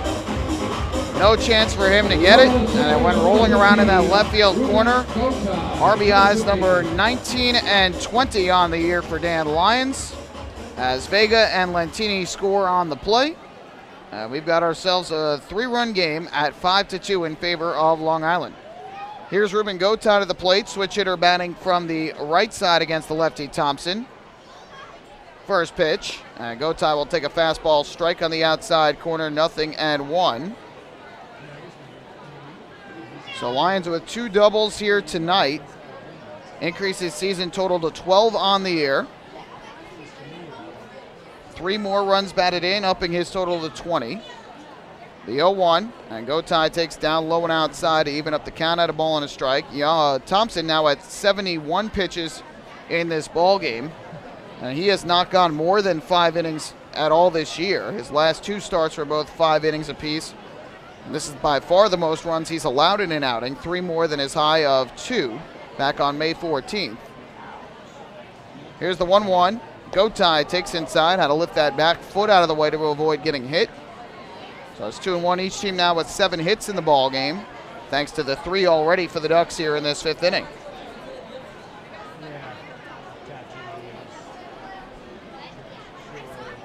So now a 2-ball, 1-strike pitch from Thompson. Gotay swings away and fouls it off to the third base side of the plate. Might have caught the front foot of Gotay. Either way, the count is now even at 2-2. Gotay was talking to us in Lancaster, just saying how much better he's been feeling of late at the plate, and overall, just it takes him a while to get used to after not playing baseball for a little while earlier this year, coming back and playing yet again and getting adjusted to the style of play and this Ducks lineup, but is feeling much better. Has a hit tonight in 2 at-bats. The 2-2 here. Ground ball foul past Kevin Byers and down the third base side. We'll do it again at 2-2. Singled to lead off that 4th inning, and then scored 2 batters later when Cody Puckett left the yard to left field.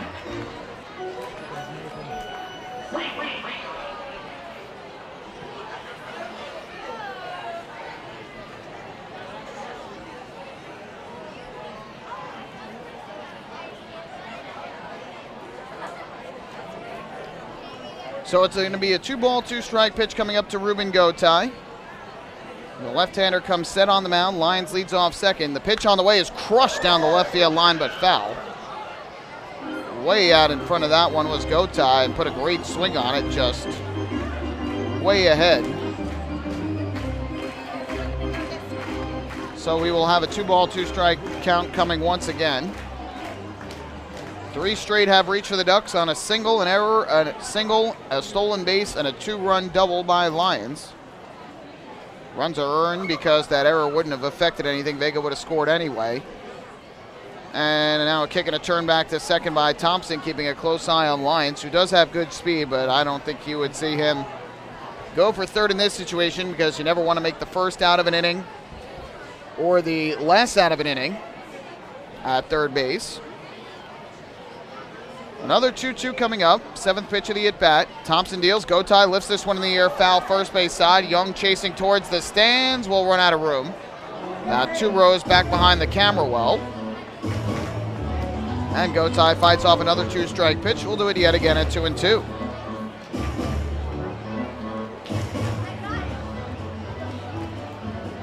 Big crowd on hand here tonight, and their hometown team has given them a 5-2 lead here in the early going.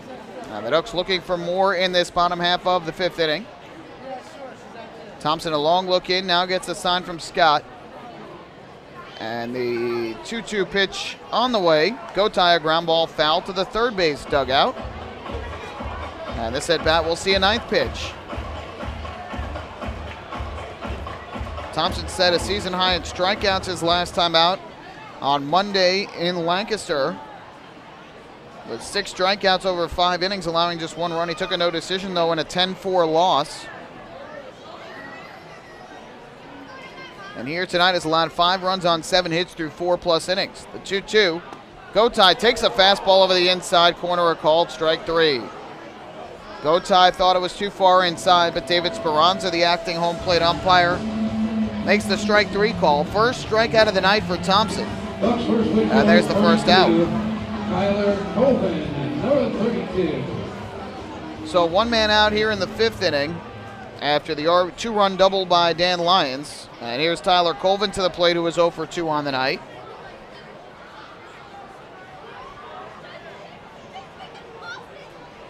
Colvin bats from the left side against the lefty Thompson. And the left-hander's first pitch of the at-bat on the way is taken on the outside corner for strike 1. Colvin has seen a combined total of 3 pitches on the night. Grounded out to second in the first, popped out fouled to third in the fourth on a nice running grab by Patrick Palmero.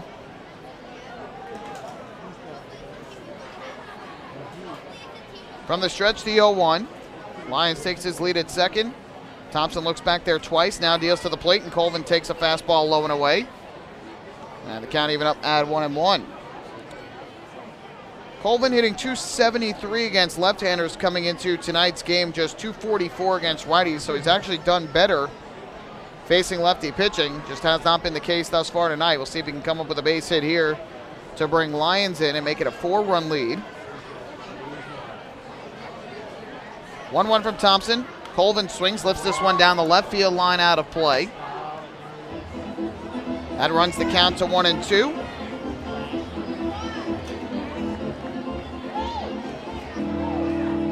And now Colvin will step back in against Thompson, trying to keep this at-bat alive. This is, again, Thompson's 4th start of the year, 7th appearance overall. Began the season out of the bullpen, and 3 of his first 4 appearances were all in relief. Now is 1-2, and Colvin takes a breaking ball low and outside to even up the count. Skeeters have played well away from home. They are 10-9 away from Constellation Field this year, just 13-10 at home. But they're now 4 games over 500, still 3 back of York, though, in the Freedom Division. 2-2 to Colvin, taken down and away. Good eye from the Ducks' first baseman. That runs the count full. Cody Puckett, who launched a 2-run home run an inning ago, waiting in the on-deck circle for the Ducks. So we'll see if he gets another opportunity to come up to the plate.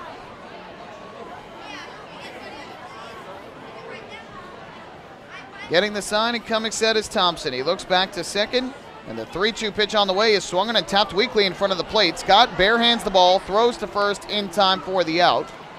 Lyons crosses over to third on the play. So Colvin retired for the 3rd time tonight. There's the 2nd out of the inning. Lyons moves to third, though, and that will give Cody Puckett an opportunity here in this bottom of the 5th inning. Cody Puckett, number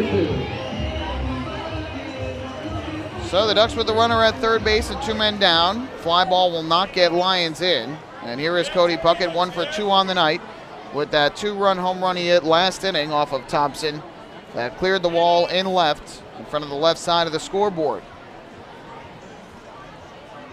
Thompson gets the sign and comes set. And his first pitch on the way is swung and popped up foul back behind the plate. Slightly off to the first base side. This will be back into the seats. And the count 0-1. For Puckett, it was his 4th home run of the season. 20th run batted in. And those 4 homers are 1 shy of Lou Ford for the team lead.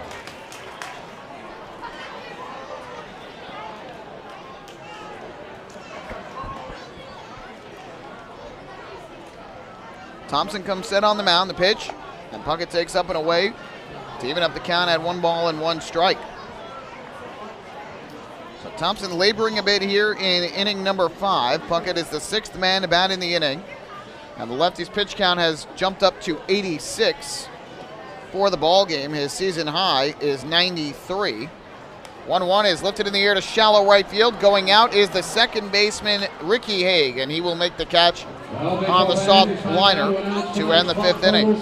So after the first 3 reach against Thompson, the next 3 are retired in order. However, the Ducks do pick up a total of 2 runs in the inning on 3 hits and 1 error. They leave 1 man on base. We've completed 5 at Bethpage Ballpark tonight, and it is the Long Island Ducks in front of the Sugar Land Skeeters by a count of 5-2. Hey fans, this is relief pitcher Bruce Kern, and you're listening to Ducks Baseball on Long Island's Home for News, Traffic, and Weather, 1039 LI News Radio.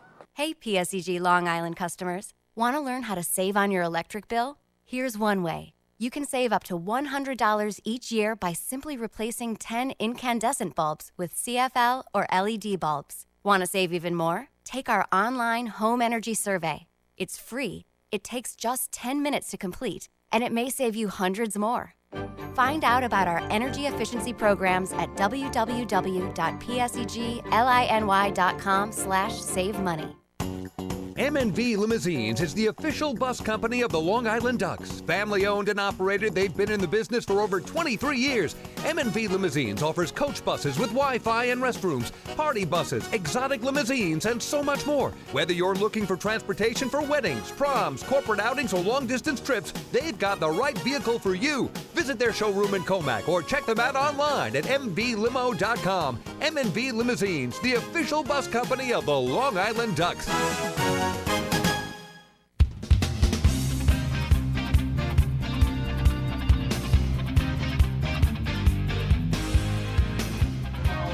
Ducks fans follow all season long as the Long Island Ducks try to meet the Chappie's Home Run Challenge. If the Ducks hit 100 home runs, then Chappie's Funeral Homes will donate $5,000 to the Quacker Jack Foundation.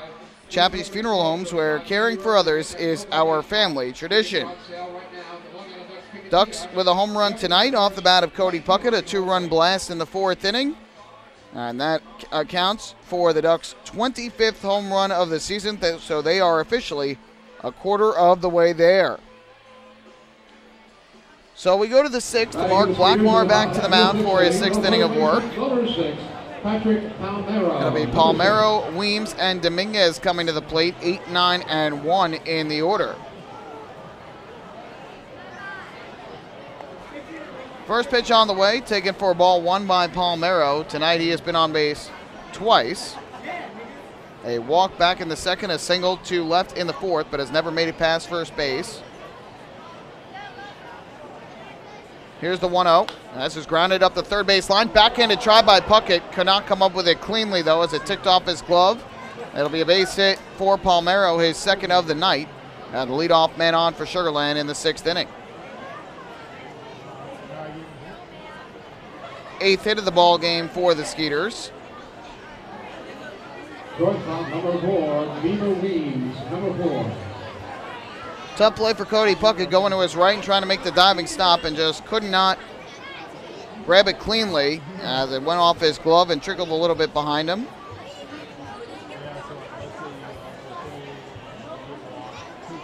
So with 1 on and nobody out, Beamer Weems, the shortstop and 9-hitter, will come up to bat. First pitch, and he takes a fastball, strike on the outside corner, 0-1. Skeeters now 1 over the Ducks in the hit column tonight. Weems has struck out swinging and flown out to right in his 2 at-bats. Blackmore looking for the ground ball here to try and turn 2. Gets the sign from Blank. And the 0-1. Swung and lined fair inside the third base bag and down the left field line. Cameron's back out of the left field on his way to third. And stopping there is Palmero. In at second base with a double is Beamer Weems. And yet again, after the Ducks put up a crooked number on the scoreboard, Sugar Land is rallying back. They've got runners at 2nd and 3rd with nobody out against Mark Blackmore. Back to the top of the order for Sugar Land with the designated hitter, number 26, Jeff Dominguez. That's going to bring Marty Jansen, the pitching coach for the Ducks, out of the dugout. That is the 2nd straight inning that Sugar Land has put 2 men on base, the first 2 hitters of the inning on base after the Ducks put 2 runs on the scoreboard. And Blackmar did well in the 5th to get out of it with only 1 run surrendered. But when you're facing the bottom of the order, guys like Palmeiro and Weems, those are the guys you want to get out, because you get to the top of the order, you've got Dominguez and Haig, and then you get into the big bats with Tassone, Barfield, and Young. And you don't want those guys coming up with runners on base with the way they have hit this year. So Blackmar's got some work to do again, with runners at 2nd and 3rd and nobody out, trying to protect a 3-run lead. And here is Jeff Dominguez, the switch-hitting DH, to the plate, 0 for 3 on the night. First pitch from Blackmar on the way, and Dominguez will take a fastball that is a little bit low. And the count 1-0, Dominguez with a ground out to second base back in the first inning, a fly out to right in the 3rd, and a fly out to center in the 4th. Cody Puckett in on the grass at third base. Here's the 1-0. And that taken low and inside for ball 2 from Blackmar. I wonder if the righty's tiring a little bit. He's had 91 pitches for the night, 59 of them for strikes. Haven't really seen him going over 100 pitches too much in this season. He's 24 years old in his first season with the Ducks and here in the Atlantic League. Now the 2-0. Kicks and fires. Dominguez a swing and a miss, chasing a changeup low and outside. That would have been ball 3. Instead, it is now 2-1. Ricky Haig, the second baseman, waits on deck. First base is open here, but you do not intentionally walk him because that would put the tying run on base with nobody out. 2-1 from Blackmar, and Dominguez swings and gets a little piece of it, fouls it off just to the first base side. So now it's 2-2 on Dominguez as Blackmar looks for out number 1 in this 6th inning.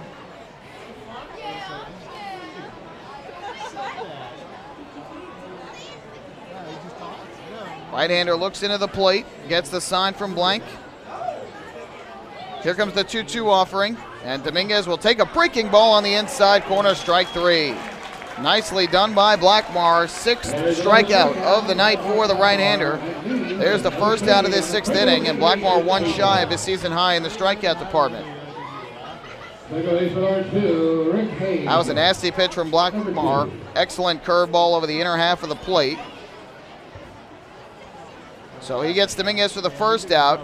And now the second baseman and righty hitter Ricky Haig, who is 1 for 3 on the night with a couple runs, steps up to the plate.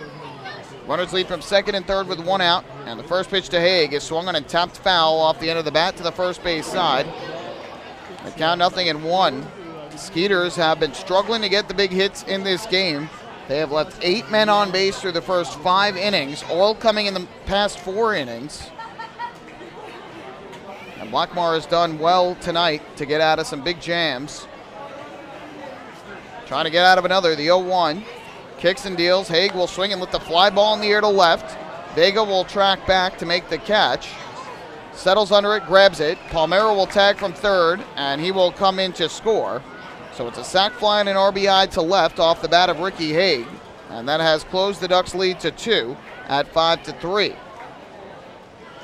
So Blackmar gets a second out, but it comes at the expense of a run for Haig's 11th RBI of the season. Palmeiro scoring for the first time tonight, 11th run of the year. And now with 2 outs and the runner at second base in Weems, Rene Tassone will come up to the plate. And with the lefty coming up to bat, Kevin Baez is going to take the ball from the right-hander Mark Blackmar and wants to set up a lefty-lefty matchup here tonight. So Blackmar will head off to the first base side. He gets a nice hand from the fans here at Bethpage Ballpark. Good job tonight, allowing 3 runs over the first 5 2/3 innings.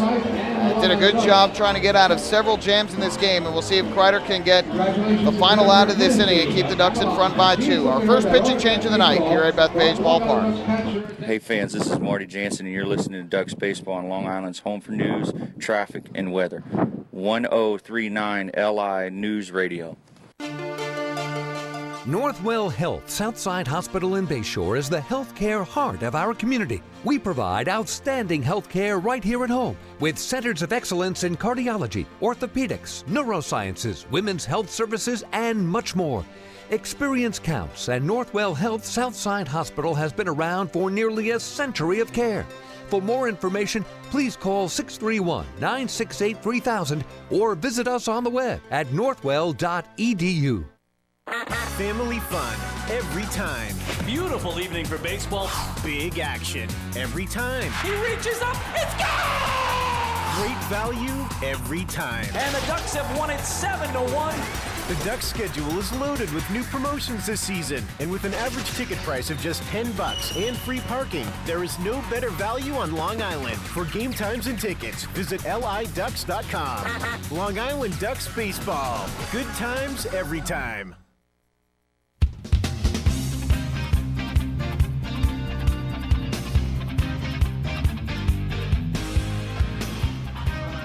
Mark Blackmore's night is done with 2 outs here in the top of the 6th inning. New pitcher is in for Long Island, and it is going to be the lefty dealer Patrick Kreider, who will come on to face the lefty swinging Rene Tassoni. Kevin Baez making the move here with a runner at second and 2 men out in the 6th inning. And with the runner at second base in the form of Beamer Weems, who had doubled earlier this inning, Blackmore, after allowing the infield single on the double to start the frame, has gotten a strikeout and a sac fly for the first 2 outs of the inning. And now Kreider will try and get out number 3 and keep the Ducks in front by a pair. So a strong performance again tonight for Mark Blackmore. And leaves with the lead. So at best he will pick up his 4th win of the year. At worst he will take a no decision. He is still responsible, though, for the runner at second base in the form of Weems. And here's the lefty swinging Rene Tassoni. So Tassoni comes up to the plate.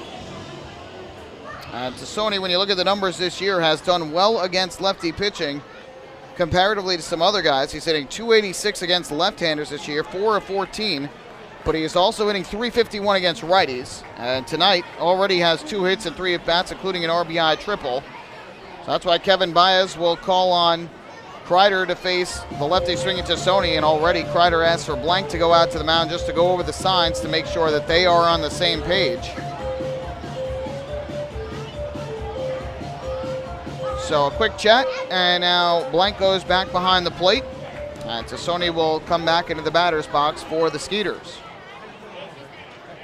Skeeters are out hitting the Ducks at this point 9-7, as they've gotten 2 more hits in this inning. But Blackmore retired 2 straight. And now the first pitch coming to Tassoni. Breaking ball swung on and missed. Good slider from Kreider. And the count 0-1. For the Ducks left-hander, he is making his 20th appearance of the year. That is the most on this Ducks roster. 2-0 record on the season with a 1.50 ERA. Here comes an 0-1. Kicks and fires to the plate. This is swung on and missed. Again, Tassoni chasing down and away. So the count quickly 0-2.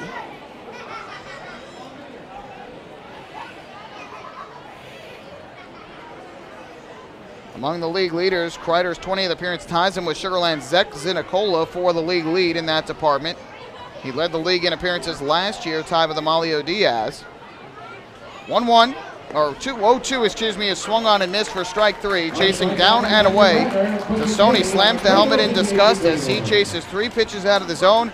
And a good job by Patrick Kreider picking up the 3rd strike and getting out of the inning. So in the inning for Sugarland, they only manage 1 run again on 2 hits. No errors. They leave a runner in scoring position. Now 9 left on base for them in the game. And we head to the bottom of the 6th with the Ducks in front 5-3. Hey fans, this is catcher Mike Dowd, and you're listening to Ducks Baseball on Long Island's home for news, traffic, and weather, 1039 LI News Radio. James Simmons is going back. He is looking up, and on Bark in the Park Night, that one is gone and reaches a kennel in Central Islip. That was another home run for the Ducks. And Duck fans, what's more fun than a home run that helps the Ducks win a game? How about a homer that helps the community win? Chappie's Funeral Home and the Long Island Ducks have once again teamed up for the Chappie's Home Run Challenge. If the Ducks hit 100 homers this season, Chappie's Funeral Home will donate $5,000 to the Quackerjack Foundation. So every time a Ducks hitter goes deep this season, watch for the Chappie's Challenge home run count on the scoreboard. And if we reach 100, we're all a winner. Chappie's Funeral Home, where caring for others is a family tradition. Can't get enough of the Long Island Ducks? Well, now you can get even more inside info on your favorite hometown team through Facebook and Twitter. The Ducks are constantly updating fans through social media with scores, transactions, ballpark promotions, and much more. You can even win great prizes. All you'll need to do is make a free account on Facebook and Twitter, and then visit us at facebook.com/LIDucks and twitter.com/LIDucks. Think you're Long Island's biggest Ducks fan? Get connected now.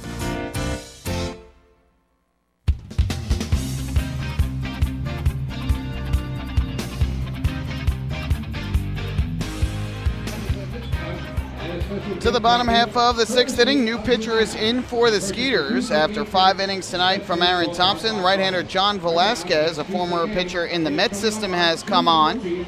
And he will face Mike Blank, Blake T. Cody, and Mike Dowd in this inning. So, not the best start tonight for Thompson, who allows 5 runs in 5 innings on 7 hits. Did not have his best. Meanwhile, Mark Blackmar ends up with 3 runs allowed, 2 of them earned. In 5 2/3 innings, gave up 9 hits and 2 walks while striking out 6. Gave up through 96 pitches, 64 of which were for strikes. Not his best outing of the year, but certainly battled and kept the Ducks in this game against this pesky Skeeters lineup and limited the damage, stranding 9 runners on base here tonight through the first 6 innings. First pitch is a breaking ball strike. Count is 0-1 on Mike Blank. We'll get you the final line on Thompson in a bit. Velasquez gets the sign and comes set. And the 0-1 popped up. Foul back behind the plate. Scott chasing towards the stands. We'll look up, and this will be in the crowd. And absolutely explodes a bucket of popcorn in front of us and off to the left. And now a mad chase for the baseball. So the count is now quickly 0-2 on the Ducks catcher, Mike Blank.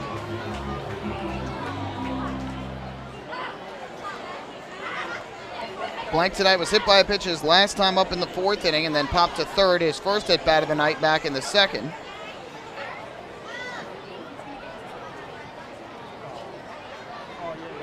Oh-2, fastball missed down and away, blocked at the plate by Scott. Now 1-2 on Blank, who will be followed by Blake T. Cody and Mike Dowd. Ducks lead by 2 on the scoreboard, but trail by 2 in the hit column.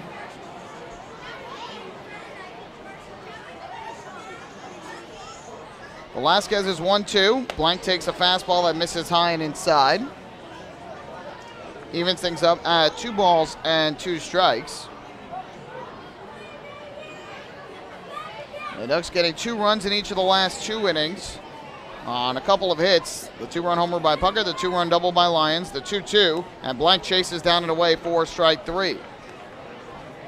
Just the 2nd strikeout for Sugarland pitching tonight. There's the first out of the 6th inning. And that'll bring up the center fielder, Blake T. Cody. Center fielder, number 6, Blake T. Cody, number 6.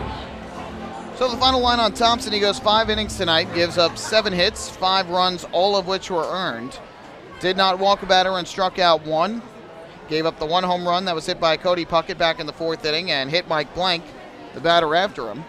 First pitch here to T. Cody is taken for a strike at the belt on a fastball on the count, 0-1. Thompson threw 87 pitches on the night, 60 of them for strikes. Did a good job at throwing strikes in the game, but was tagged for 5 runs on 7 hits. Now the 0-1. T. Cody lifts this one in the air down the left field line. Palmero gives chase, as does Barfield. Neither will get it. And it'll 1-hop off the warning track and in and out of the stands. So Barfield will recover. And the count quickly 0-2 on Blake T. Cody.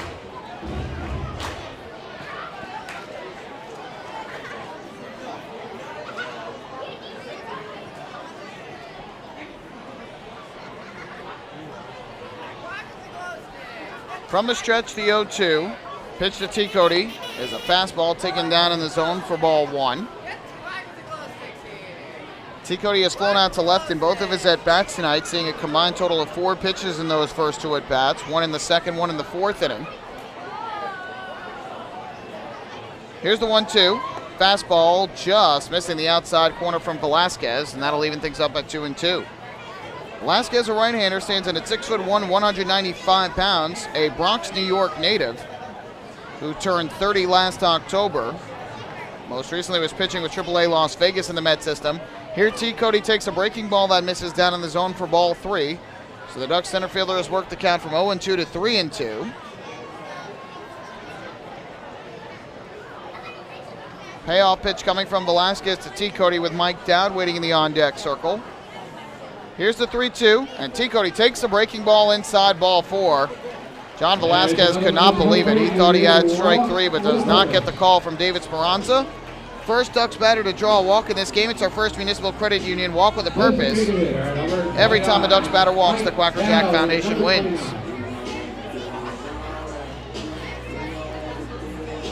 So the Ducks get a one-out base runner in the 6th inning against Velasquez, and up to the plate steps the designated hitter Mike Dowd, who bats from the right side. He is 0 for 2 tonight with a pair of groundouts. T. Cody takes his lead at first. And the first pitch on the way to Dowd is swung and lifted down the right field line. Long run over for Kent Mathis, still chasing over, and he makes the running grab. T. Cody has to race back to first base, and just back in there is T. Cody as the throw pulled Young off the bag. Nice running grab in right by Kent Mathis to rob Dowd of an extra base hit. So with 2 away, that'll leave it up to the lefty swinging Anthony Vega.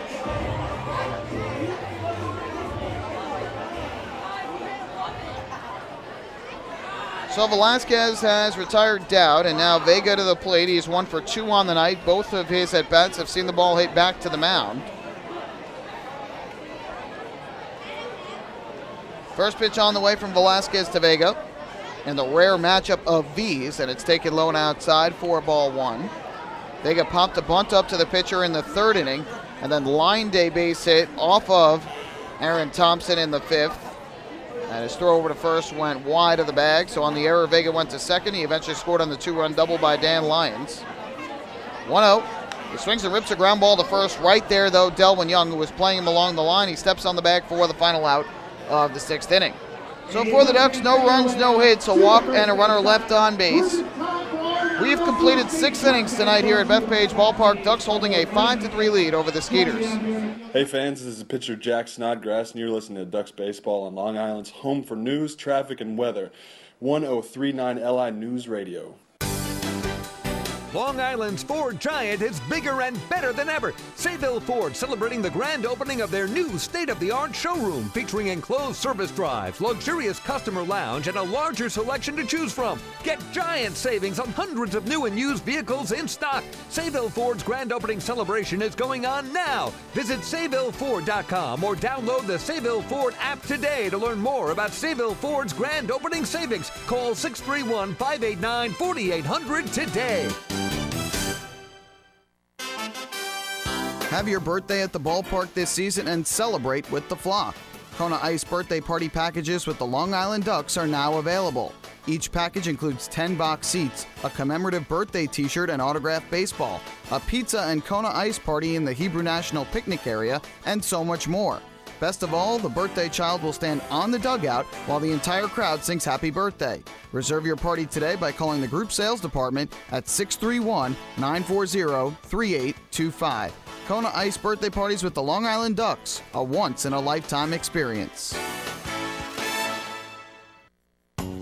M&V Limousines is the official bus company of the Long Island Ducks. Family owned and operated, they've been in the business for over 23 years. M&V Limousines offers coach buses with Wi-Fi and restrooms, party buses, exotic limousines, and so much more. Whether you're looking for transportation for weddings, proms, corporate outings, or long-distance trips, they've got the right vehicle for you. Visit their showroom in Comac or check them out online at mvlimo.com. M&V Limousines, the official bus company of the Long Island Ducks.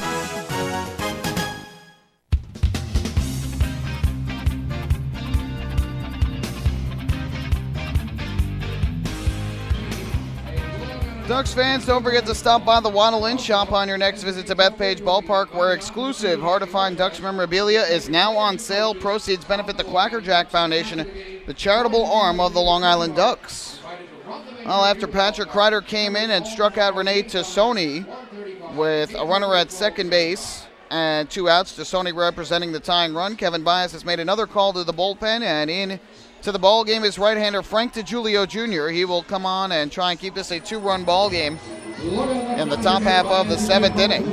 And he'll be facing Barfield, a righty, to start, then the switch hitting Young, and then the lefty swinging Travis Scott as the 3 do up in this inning. It'll be interesting to see how Kevin Baez plays the remainder of this game. I asked him before the game, as I do every game, if he has any relievers that he needs to stay away from today. Either they're overworked or tired or cannot pitch for whatever reason in the game. He told me that 2 guys who he thinks may be down, although he had to still check before game time on their availability, were Amalio Diaz and Yuri De La Rosa. First pitch on the way to Barfield. And DiGiulio Jr. delivers a strike over the inside corner, 0-1. And Diaz oftentimes is his 8th inning guy. He came in the 8th inning yesterday and threw his scoreless inning. Todd Coffey also pitched a scoreless an inning in the 9th, gave up a run. He's the closer, though Kevin did not say he was unavailable. 0-1, and Barfield checks the swing, takes down and away to even up the count, add a ball and a strike. So we'll see what Kevin Baez does, but he goes with DiGiulio Jr. here in the 7th inning. Barfield tonight 1 for 3 with an RBI single to left back in the 3rd inning. DiGiulio Jr.'s 1-1, and Barfield takes the low and outside on a fastball from the right-hander, skips back to the backstop, and it's 2-1. Sugar Land has scored a run in each of the last 2 innings. It could have been worse in both situations, but they combined to leave 3 runners on in those 2 innings, and combined have left 9 runners on base in the first 6 innings tonight, after leaving 11 men on last night in their win. 2-1, that's taken high and inside, and now Barfield ahead in the count at 3 balls and a strike. Good hitters count. DiGiulio Jr. has to be careful with Barfield's power, not to leave one in his wheelhouse. The Ducks shift to the left side here, as Cody Puckett along the line at 3rd. The second baseman Gotai shaded up the middle. Here's the 3-1 pitch, and Barfield takes inside ball 4. Went off the glove of Blank, so after throwing a first pitch strike, DiGiulio Jr. misses with 4 straight, and the leadoff man is on in inning number 7. First baseman number 24, Delwin Young, number 24. Well, DiGiulio Jr. has been very good this season. 11 games. He has a 1-0 record, has yet to allow an earned run. Just 1 hit and 1 unearned run given up in 9 1/3 innings. Has walked 6 batters while striking out 10. Now 7 walks. And here's the switch hitting first baseman Delwin Young batting from the left side against the right-hander DiGiulio Jr.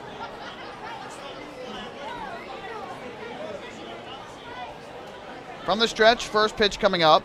Kicks and fires, and Young will take a fastball upstairs for ball 1. Young single to right back in the 2nd inning, a fly out to left in the 3rd, and then drew a walk in the 5th.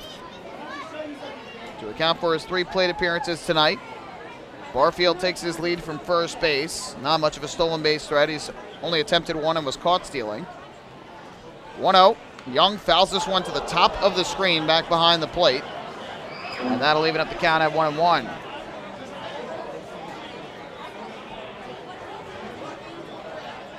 So a leadoff walk to Barfield. That means the tying run at the plate in the form of Young, who has yet to homer this season.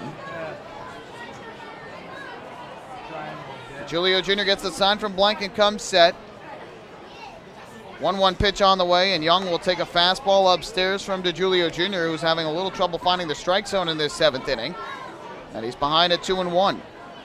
Right-hander last pitched on Wednesday in Lancaster through a scoreless inning with a strikeout. Took a no decision in the Ducks' 8-4 loss. 2-ball, 1-strike pitch coming up. Kicks and fires, and Young swings it to high, fly ball foul down the right field line. Back up into the crowd, and that'll even things up at 2-2.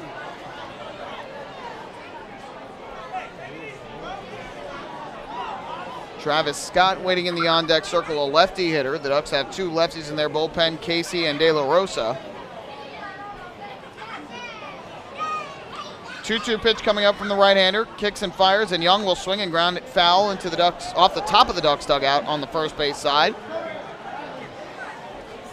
So another foul ball by Young. The count even up, still at 2-2.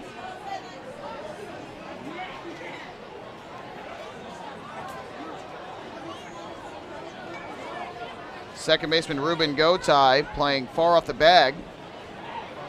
Down at second base is Barfield. I'm not sure what the ruling was on that last play, but Barfield is down at second base now. And the pitch here to Young misses low and inside for ball 3. So that'll run the count full at 3-2.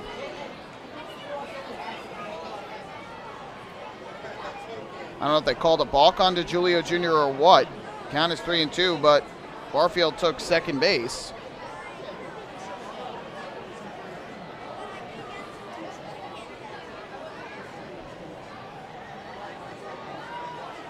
Pitch on the way is swung on and missed, strike 3. Strikeout by Frank DeJulio Jr. Puts it with a K on the Cradle Aviation table. So, apparently Barfield went to second on a balk. I never saw the balk called, but apparently he did. But a strikeout of Young is the first strikeout for DeJulio Jr., the 8th for Ducks pitching. That's a runner at second now with 1 out in the inning. And now the lefty hitting catcher Travis Scott will come to the plate.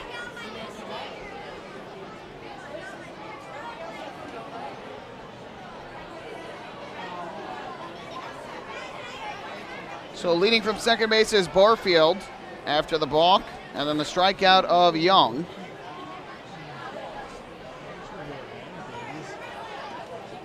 Righty gets the sign and comes set. And the first pitch on the way to Travis Scott is a fastball taken low and inside, ball 1. Scott tonight 0 for 3 with a pair of strikeouts. Went down looking in the 3rd, swinging in the 5th, and also popped up to short in the 2nd inning.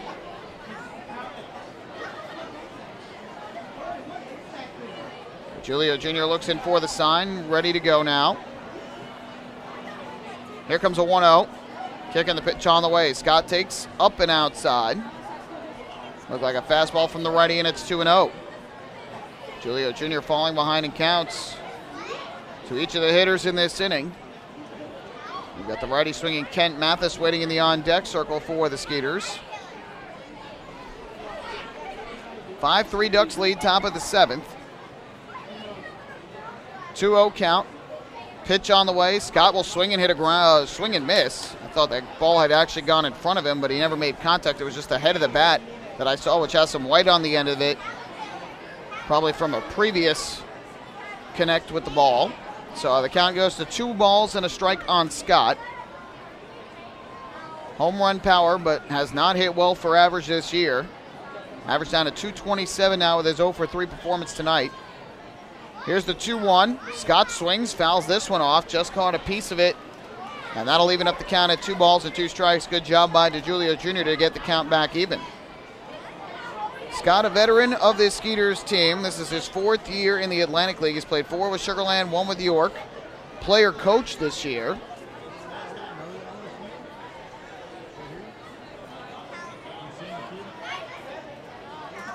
.251 career hitter with the Skeeters coming into tonight's game. 2-2 pitch on the way from DeJulio Jr. Scott takes a fastball high and outside. That is ball 3. That'll run the count full at 3-2. DeJulio Jr. will need to come back with a strike here. Does not want to walk him and put the tying runs on with 1 out for Kent Mathis. Scott was an all-star a year ago for the Skeeters. Payoff pitch coming up. DeJulio Jr. deals, and Scott pops it up in the air down the left field line. Puckett and Lyons chasing after it. The shortstop, Dan Lyons, has a beat on it in foul ground, and he'll make the catch for out number 2. Puckett had run way past it, and I think he did so intentionally to give Lyons the best angle, as the shortstop often does on those pop-ups down the line. Vega also was chasing after it, lost his hat in the process. But Lyons as sure-handed as any. The defending Rawlings Gold Glove Defensive Player of the Year, the inaugural winner of that award last season.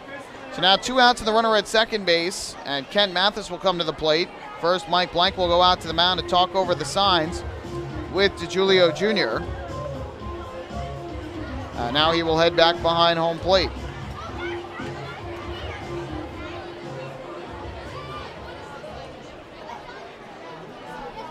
So here is Mathis, who is 1 for 3 on the night. He doubled to left on the first pitch he saw back in the 2nd inning. Since then, though, he's popped to short and flown out to left. Julio Jr. trying to work around the leadoff walk here in the 7th inning. First pitch coming up from the right-hander. kicks and fires, and the fastball is taken outside, a little bit low as well for ball 1. Mathis coming over to the Skeeters in a trade with the Barnstormers. Last year was with AAA Nashville and then came to Lancaster, played 113 games, hit .249 with 9 homers and 67 runs batted in. 1-0, and DeJulio Jr. misses again here, down and away. Quickly behind in the count of 2 balls and no strikes. Ducks ahead by 2 here in the top half of the 7th inning. Sugarland looking to inch closer as Barfield leads at second with 2 men down. 2-0 from the righty, and now Blank asks for time and wants to go through the signs again. He and DeJulio Jr. have been a little bit off in their communication this inning.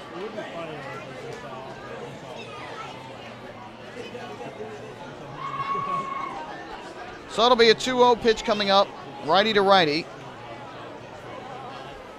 From the stretch, kicks and fires, and Mathis will take a fastball strike over the inside corner. Good pitch that time, and it's 2-1. Past capacity crowd in attendance again here tonight. 6,401 strong at Bethpage Ballpark, the second sold-out crowd of the season, 652nd all-time here at this ballpark, most in the Atlantic League history. 2-1 pitch. DeJulio Jr. fires. Mathis a swing and a miss. A sweeping slider over the outside corner. It's 2-2, and DeJulio Jr. 1 strike away from getting through the 7th. Skeeters got a runner to second in Barfield with nobody out in the inning. Young struck out. Scott a foul pop. And now a 2-2 pitch coming up to Kent Mathis, the right fielder. Right-hander comes set. And now we'll step off and go through the signs once again.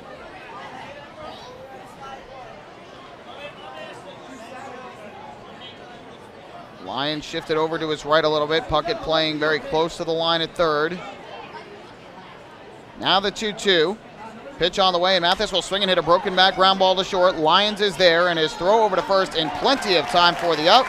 And a nice job again by Frank DeJulio Jr., who makes it now 10 1/3 innings without allowing an earned run this season.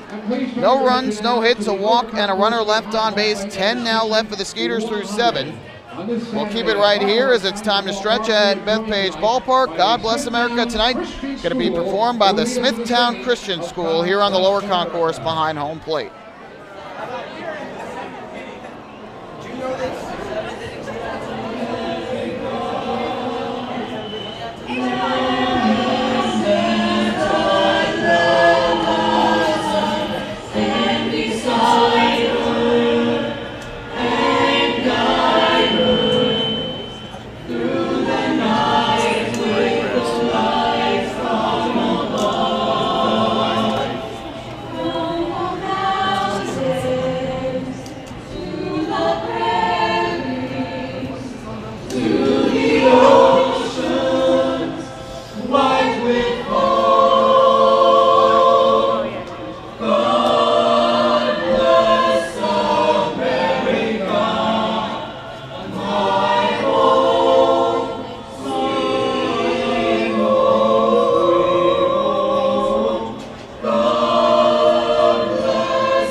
Job by the Smithtown Christian School with tonight's rendition of God Bless America. We'll take a break and come back with the bottom half of the 7th after this. The Ducks leading at 5-3. Hey fans, this is pitcher Nick Struck, and you're listening to Ducks Baseball on Long Island's home for news, traffic, and weather, 103.9 LI News Radio.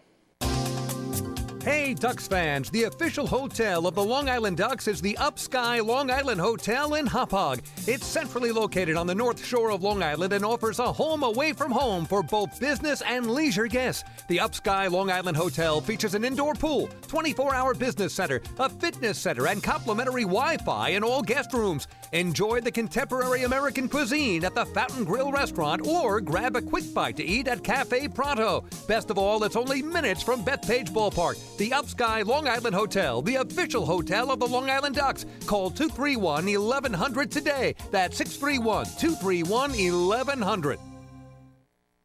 Family fun every time. Beautiful evening for baseball.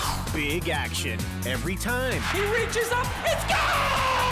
Great value every time. And the Ducks have won it 7-1. The Ducks schedule is loaded with new promotions this season. And with an average ticket price of just $10 and free parking, there is no better value on Long Island. For game times and tickets, visit liducks.com. Long Island Ducks Baseball. Good times every time.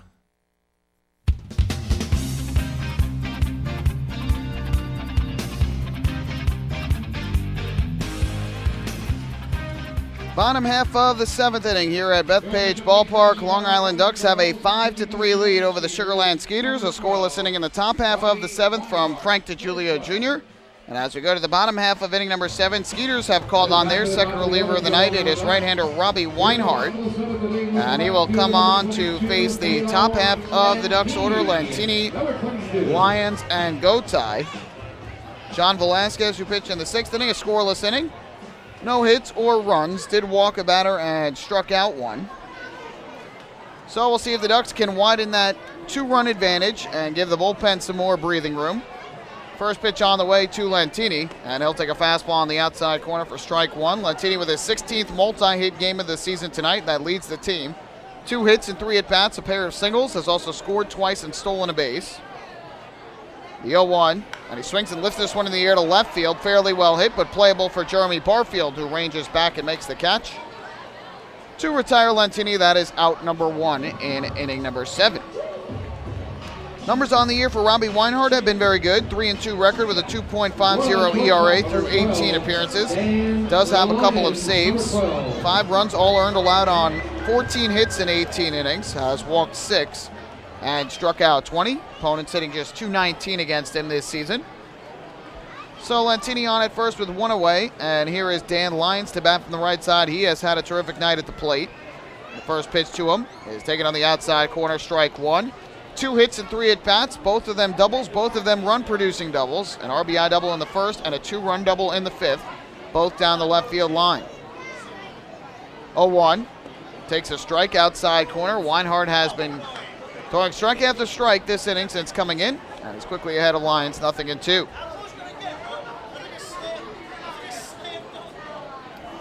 From the windup, Weinhardt kicks and fires. The 0-2 is taken up and in.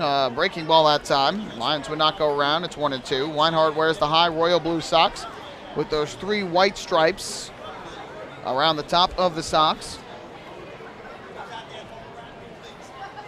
The 1-2. Fouled back to the screen behind home plate. Good cut by Dan Lyons. Fouls it off, though. We'll do it again at 1-2.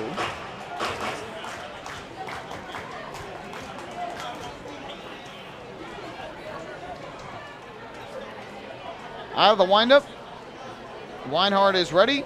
The 1-2 pitch to Lyons misses the outside corner. Fastball that time.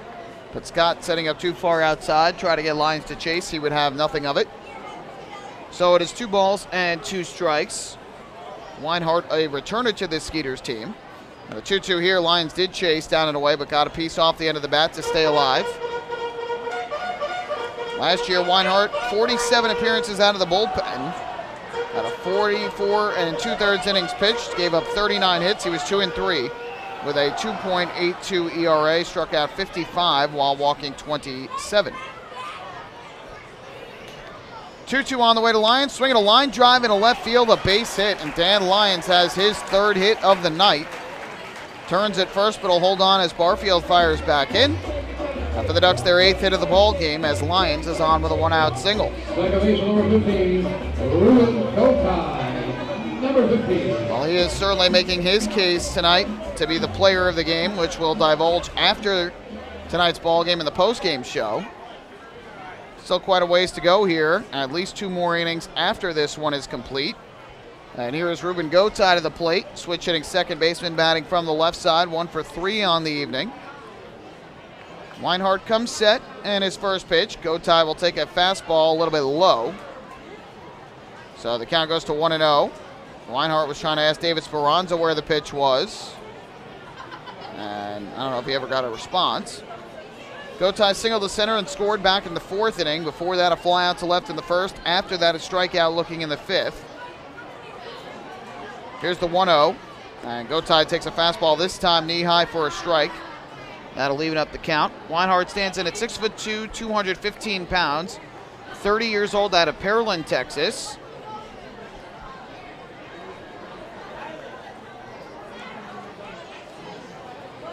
One pitch. Lions leads from first, and Gotai a swing and a foul tip into the glove of Scott. Runs the count to 1-2. We mentioned earlier that Weinhardt has ties to the state of Texas, also a former big leaguer with the Tigers.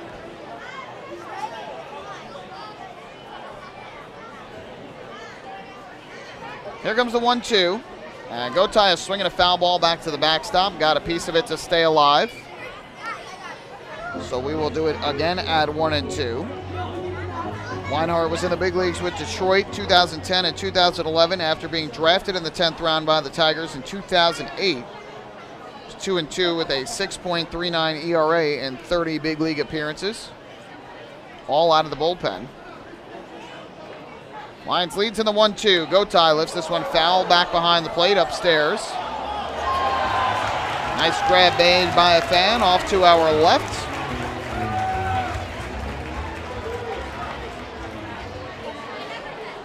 So we will do it once again at 1-2. Big crowd on hand tonight, witnessing a good one between the Ducks and the Skeeters. Throw over to first, chases Lyons back. Dan Lyons has good speed, but has not been stealing too much this year. Was struggling early in the season, then has gotten hot of late before cooling off slightly. And Lyons 1 for 1 in the stolen base department this year. We'll see if Kevin Byes gets him moving to second at any point. 1-2, and Gotai a swing and a miss, strike 3. Chased a breaking ball down in the zone. First strikeout for Weinhardt, the 3rd for Skeeter pitching. And with 2 outs in the 7th, that will leave it up to Tyler Colvin.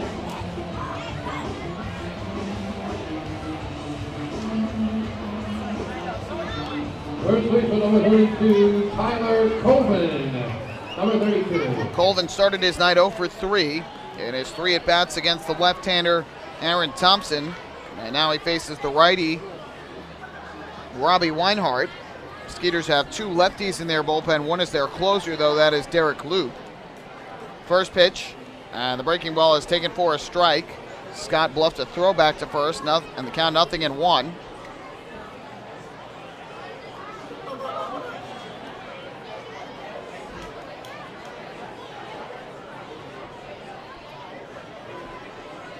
From the stretch, throw over to first, and back safely there is Lyons. Colvin grounded to second base in the 1st inning. A foul popped down the left field line in the 4th, caught by third baseman Patrick Palmero. And then hit a little dribbler in front of the plate, and the 5th one was thrown out by Travis Scott, the catcher. 0-1. He swings and grounds this one to the right side, off the glove of Delwyn Young. And safe at first base is going to be Tyler Colvin.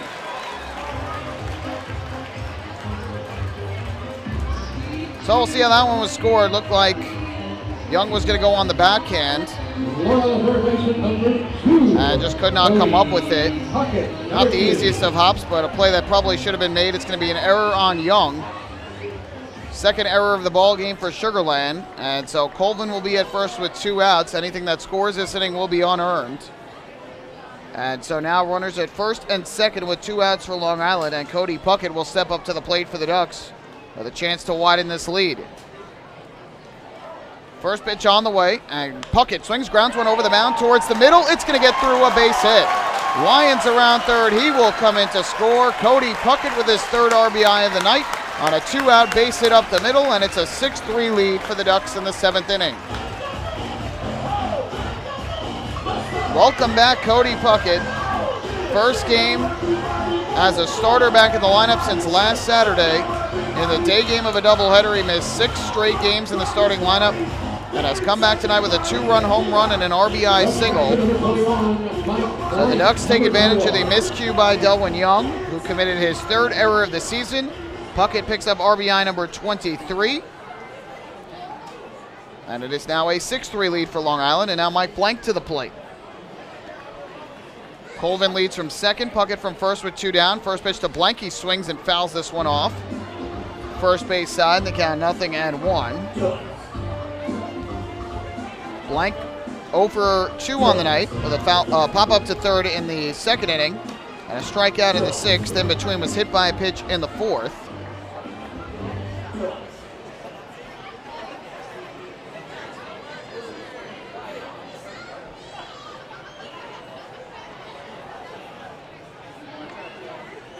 A little bit of a delay here as Blank steps back into the batter's box. Each team now with 9 hits in the ball game, but the Ducks have the 3-run advantage. Looking for more.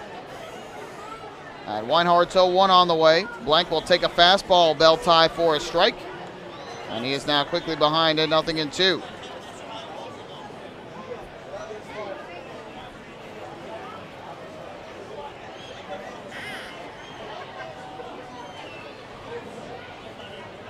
So Mike Blank behind at 0-2. Colvin the runner at second, Puckett the runner at first. Puckett has the better speed of the two, but again cannot run all that hard here as he is still coming back from his hamstring injury that he suffered a little more than a week ago.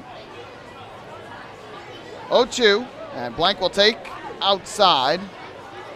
Weinhardt hit the spot that Scott had framed up the pitch for, but it was off the outside corner. And David Speranza would not bite to call it a strike, so it's 1-2 now on Blank, who is the 6th man to bat in this inning against Weinhardt. The 2-out error by Delwyn Young keeping this inning alive and allowing a run to score. 1-2 on the way. Weinhardt deals, and Blank will take a fastball this time on the outside corner for a called strike 3. Blank thought it was too far outside. Weinhardt gets his second strikeout of the game and is able to strand 2 on base, but the Ducks take advantage. They do get an unearned run on 2 hits and an error in the inning. They leave 2 on base. We head to the 8th, and Long Island has a 6-3 lead over Sugar Land. Hey fans, this is outfielder Anthony Vega, and you're listening to Ducks Baseball on Long Island's home for news, traffic, and weather, 103.9 LI News Radio. Few places on earth offer the charm and excitement of Fire Island. At Fire Island Ferries, located conveniently at 99 Maple Avenue in Bay Shore, they offer convenient travel to Fire Island 7 days a week. Fire Island is quickly becoming a top destination for families of all ages. Experience the informal, carefree communities, the dazzling night scene, enjoy fine dining, or climb to the top of one of the tallest lighthouses in the United States. But there's only one way to get there, by calling Fire Island Ferries at 631-665-3600 today. For fare and scheduling information, please visit fireislandferries.com. Hey Ducks fans, stay up to date with Long Island's hometown team by visiting Quack of the Bat, the official blog of the Long Island Ducks. Quack of the Bat will bring Ducks fans beyond the headlines with in-depth feature articles, breaking news stories, game previews, post-game wrap-ups, and so much more. Interact with the team during the entire season through quotes directly from the players and coaches, as well as exclusive video clips and photos. Check out the blog today at quackofthebat.wordpress.com. Quack of the Bat, the official blog of the Long Island Ducks.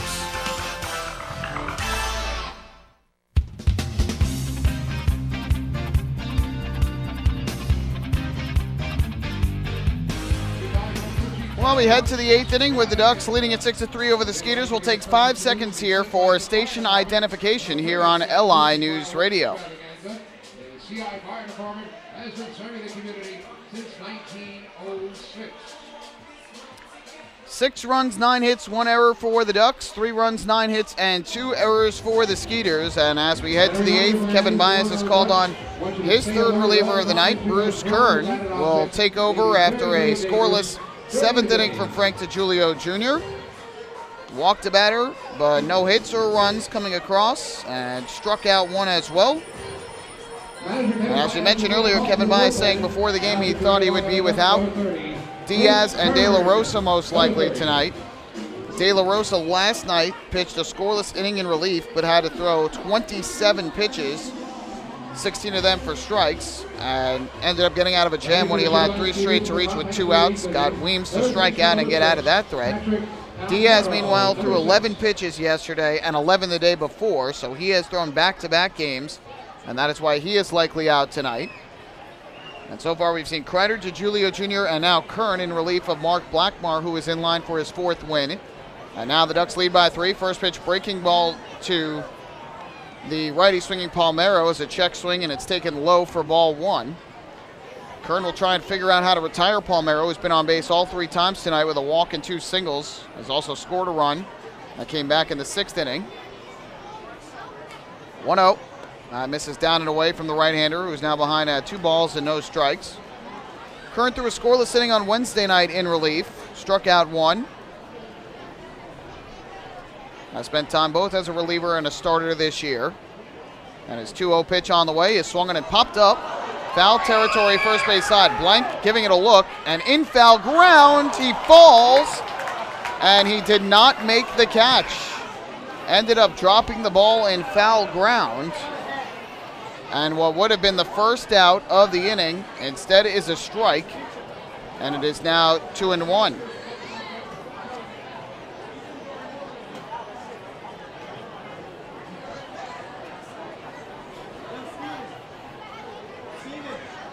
Count is now 2 balls and a strike on Patrick Palmeiro after Mike Blank could not come up with a high pop-up.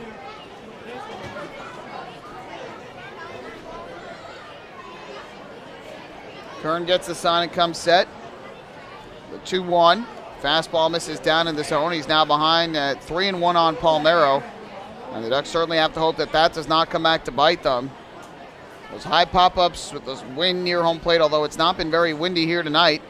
Not the easiest to grab, and Blank was the closest to it. Colvin had come down, but Blank looked like he had a beat on it, just could not squeeze it for the out. 3-1, and Palmeiro hits one deep but foul down the left field line. So that'll run the count full at 3 balls and 2 strikes.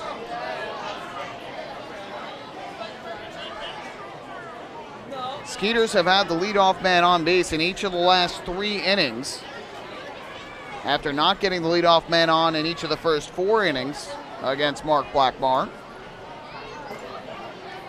So Kern with the count of 3-2. Kicks and fires, and Palmeiro will swing and ground this one up the first baseline foul. Just got a little bit of it off the end of the bat, and we'll do it again at 3-2. Palmeiro will be followed by Weems and Dominguez, 8, 9, and 1 in the order for the Skeeters.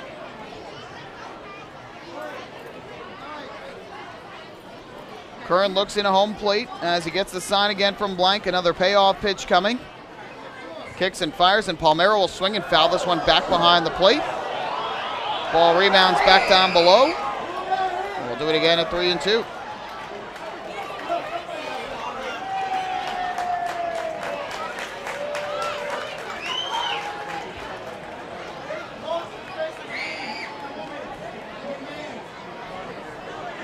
So stepping back into the plate is Palmeiro. Kern again will deal a 3-2 pitch, 8th pitch of the at-bat upcoming. Kern fires to the plate, and this is taken on the outside corner, a called strike 3. Palmeiro had tossed the bat away and was ready to make his way down to first. Instead, the strikeout, and so there's one away.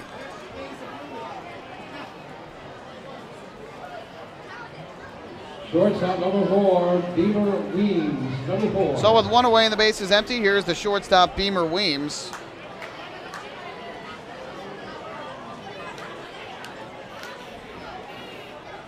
Weems bats from the right side, and tonight is 1 for 3. First pitch here is a nice curveball from Kern over the outside corner, strike 1.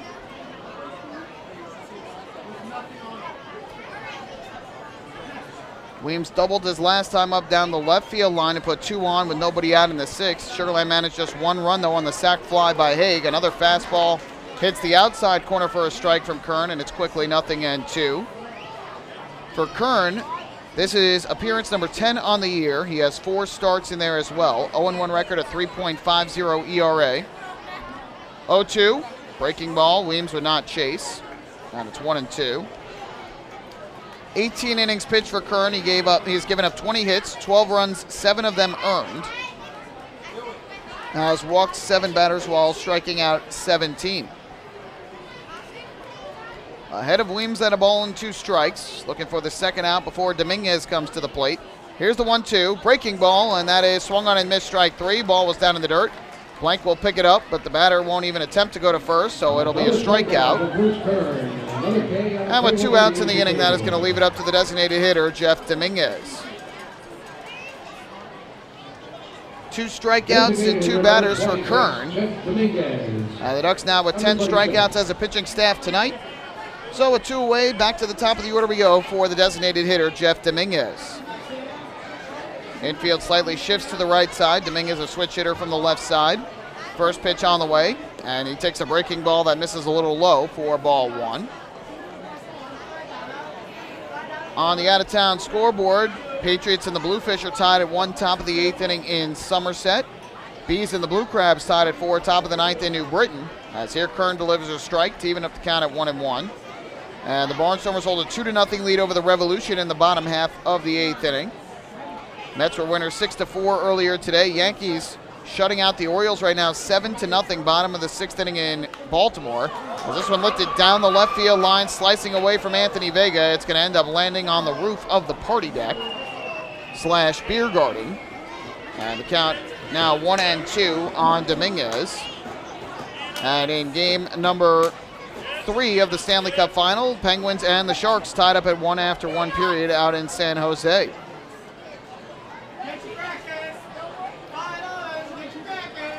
1-2 from Kern. Pitch on the way, and it is taken on the inside corner, strike 3. Nasty breaking ball from Kern, who strikes out the side in the 8th inning. 11 Ks for Ducks pitching, and the Skeeters set down in order in the 8th. We head to the bottom half of the inning. Ducks still in front by 3 at 6-3. Hey fans, this is pitcher Dan Blewett, and you're listening to Ducks Baseball on Long Island's home for news, traffic, and weather, 1039 LI News Radio. Oh, I love it. The color of my new Nicolot patio is so vibrant. It's unlike anything I've ever seen. You're welcome. I'm just going to go finish that Nicolot walkway now. Make your pavers vivid Nicolot pavers. The best looking, most vibrant pavers with the most 3-color blends in the industry. Featuring Nicolot's exclusive paver shield and color blending technology. With color throughout and guaranteed not to fade. Live life in color with Nicolot. Visit Nicolot.com.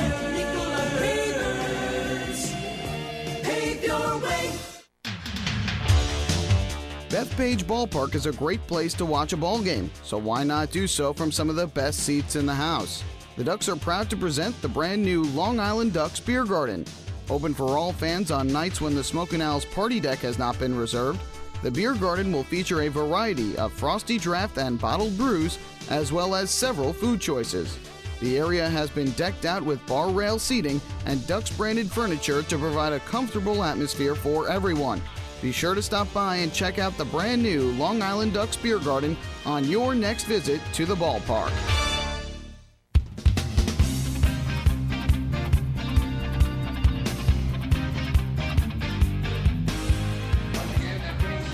Bottom half of the 8th inning, Long Island Ducks have a 6-3 lead over the Sugarland Skeeters. Right-hander is in for Sugarland. It looks like it is Zach Zinicola, and he'll take over after Robbie Weinhardt allowed an unearned run in the 7th inning. That has made this a 3-run game. Bruce Kern with a dominant inning in the top of the 8th in relief, striking out the side. As he retired Patrick Palmero, Beamer Weems, and Jeff Dominguez on strikes. 11 Ks now for Long Island Ducks pitching tonight. See who comes on for the 9th inning, whether it's Todd Coffey or another reliever. Partially, I'm sure, depends on what the Ducks are able to do here in the 8th against Zinicola. Blake T. Cody will lead off for Long Island. And Ducks fans, if you want frequent updates on team transactions, scores, store specials, and the status of upcoming games, you should follow the Long Island Ducks on Twitter. First pitch to T. Cody is rocketed in the air to center field. Racing back, Rene Tassoni. Straight away center field, he's able to make the catch. T. Cody gave it a ride, but he has his 3rd fly out of the night to go along with a walk. There's the first out of this bottom of the 8th inning. With Twitter, the faithful flock will be able to follow their Ducks and find out more information regarding nightly promotions, player signings, league activities, and so much more. The Ducks are tweeting right now. You can follow along at twitter.com/LIDucks. So 1 away, and now Mike Dowd to the plate, the designated hitter, batting in the 8th spot. Was robbed of an extra base hit his last time up in the 6th inning. First pitch from Zinicola, and Dowd takes a fastball strike on the outside corner, 0-1. Dowd hit a line drive to right towards the line, and Kent Mathis made a nice running grab. Before that, he had grounded to third and grounded to short. So an 0 for 3 night for Dowd, who was one of 4 Ducks without a hit this evening. 0-1, breaking ball in for another strike. It's quickly 0-2. Dowd 0 for 3. T. Cody is 0 for 3 but has a walk. Blank 0 for 3 but has been hit by a pitch. And Colvin 0 for 4. Reached on an error, so Dowd, the only Ducks batter that has yet to be on the base paths tonight. 0-2 is downstairs for ball 1. He has certainly been on base for a fair share of this season. Dowd came into the game with a .407 on-base percentage, highest among active Ducks players. The only Duck this year with a higher one is Nate Fryman, who had a .458 on-base percentage in 6 games before getting signed by the Red Sox. 1-2, swing and a miss, strike 3. Here he chased down in the zone. So Zinicola has his first strikeout, and there's the second out of this 8th inning. Final line on Weinhardt tonight. He goes 1 inning for the Skeeters in relief. Gave up 2 hits and 1 unearned run. Did not walk a batter and struck out 2. So Zinicola trying for the 1-2-3 inning here in the bottom of the 8th. It'll be Anthony Vega to the plate for Long Island, batting from the left side. Zinicola from the stretch. His first pitch on the way is a fastball taken outside, ball 1. Zinicola on the season has appeared in now 21 games. That leads the Atlantic League. 1-1 record with a 2.66 ERA. 19 hits, 6 runs, all earned in 20 1/3 innings. 7 walks to 18 strikeouts. The 1-0. That fastball is on the outside corner for strike 1. Stands in at 6'1", 220 pounds, out of Glendale, Arizona, 31 years old. Who before this year had last pitch with Bowie in 2013. But has looked very good on the mound for Sugarland. 1-1 here, misses downstairs for a ball. And that'll run the count to 2-1. It's also with Navajoa in the Mexican League.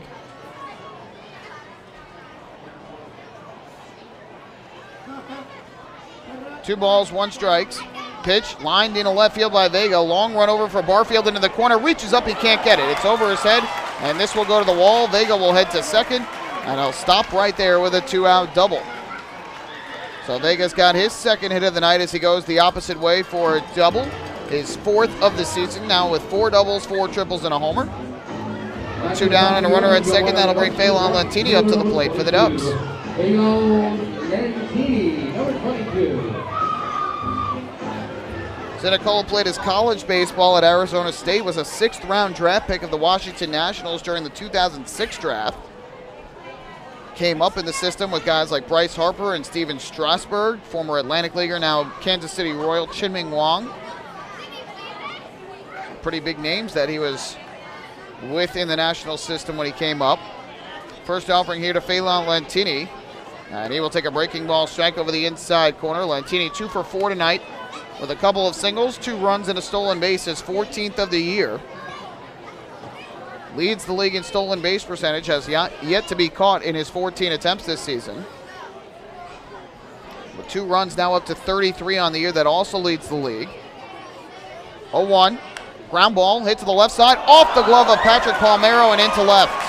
Vega will come around third, and the throw is not in time. Lentini will take second on the overthrow, and when the throw goes away, he's now going to go to third. And safe at third base is going to be Lentini.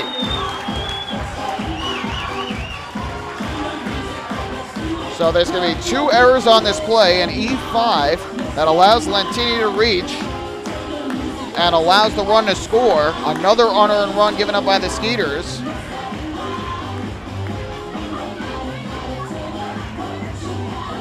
And then an E7 on the overthrow by Barfield that allows Lentini to go from second to third.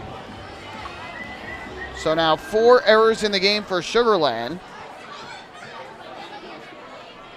And the Ducks are able to get another run. They now lead at 7-3.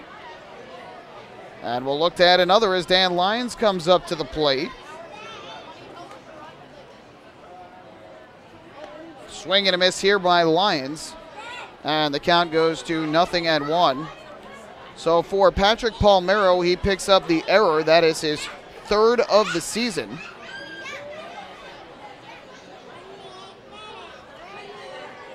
And for Barfield, his second error on the overthrow, the 0-1. That is taken for a strike. And quickly, 0-2 on Lyons, who tonight has 3 hits and 3 RBIs, as well as a run scored, scoring that run in the 7th inning. So a hard hit ground ball to third, but right at Palmeiro, and he just could not grab it cleanly, hit off the heel of his glove. 0-2 to Lyons. He swings and misses strike 3, and that will retire the side. So Zanicola strikes out 2 in the inning. However, the Ducks are able to add another unearned run thanks to 2 Skeeters errors and 1 hit in the inning. Long Island leaves 1 on base. We head to the 9th inning here at Bethpage Ballpark. Ducks will try and close out this win as they lead it 7-3 over Sugar Land. Hey fans, this is right-handed pitcher Frank DiGiulio, and you're listening to Ducks Baseball on Long Island's home for news, traffic, and weather, 1039 LI News Radio. Municipal Credit Union is a proud sponsor of the Long Island Ducks. For 100 years, MCU has helped New Yorkers achieve their goals with competitive financial products and services. Meet your important or unexpected needs with an MCU personal loan. Whether it's the cost of moving, a family vacation, or even home repairs, an MCU personal loan is a simple solution. To learn more about how an MCU personal loan can work for you, visit nymcu.org today. MCU, celebrating 100 years of service. M&V Limousines is the official bus company of the Long Island Ducks. Family owned and operated, they've been in the business for over 23 years. M&V Limousines offers coach buses with Wi-Fi and restrooms, party buses, exotic limousines, and so much more. Whether you're looking for transportation for weddings, proms, corporate outings, or long-distance trips, they've got the right vehicle for you. Visit their showroom in Comac or check them out online at mvlimo.com. M&V Limousines, the official bus company of the Long Island Ducks.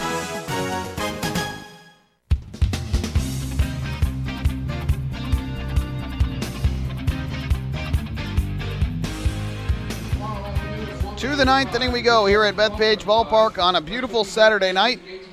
Long Island Ducks with a 7-3 lead over the Sugar Land Skeeters.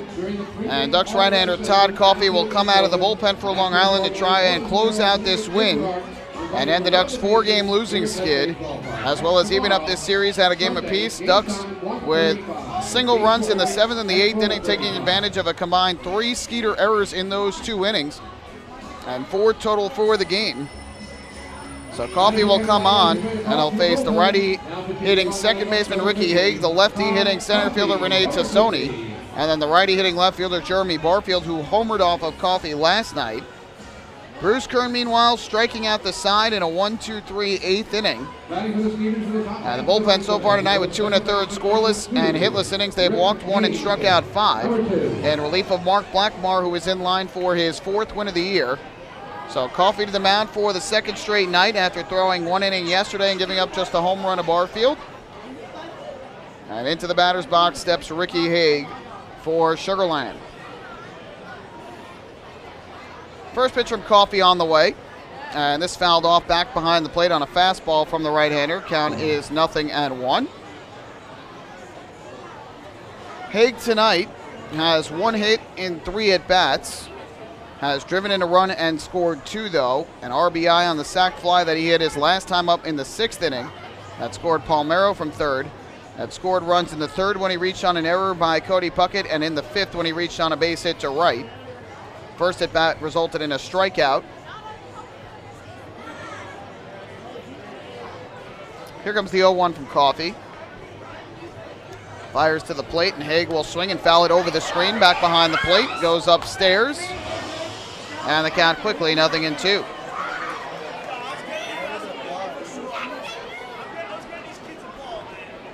So Haig behind at 0-2. Good start to this 9th inning for Coffey.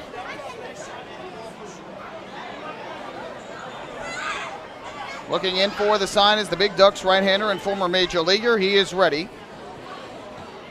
And the 0-2 pitch on the way to Ricky Haig is down in the zone. Skips away from blank. And so the count goes to 1-2. Coffey faced Haig last night and struck him out swinging in the 9th. He faced Haig, Young, Barfield, and Tassoni. And here would face Haig, Tassoni, Barfield, and then if it gets to him, Young. Looking for the first out. He'll now deal 1-2 to the second baseman. Coffey ready. kick and the pitch on the way. Haig will swing and miss. Strike 3. Chase the breaking ball down in the zone. Strikeout number 12 for Ducks pitching tonight. The last 4 Skeeter batters have gone down by way of the K. There's the first out. And now the lefty swinging Rene Tassoni will step up to the plate.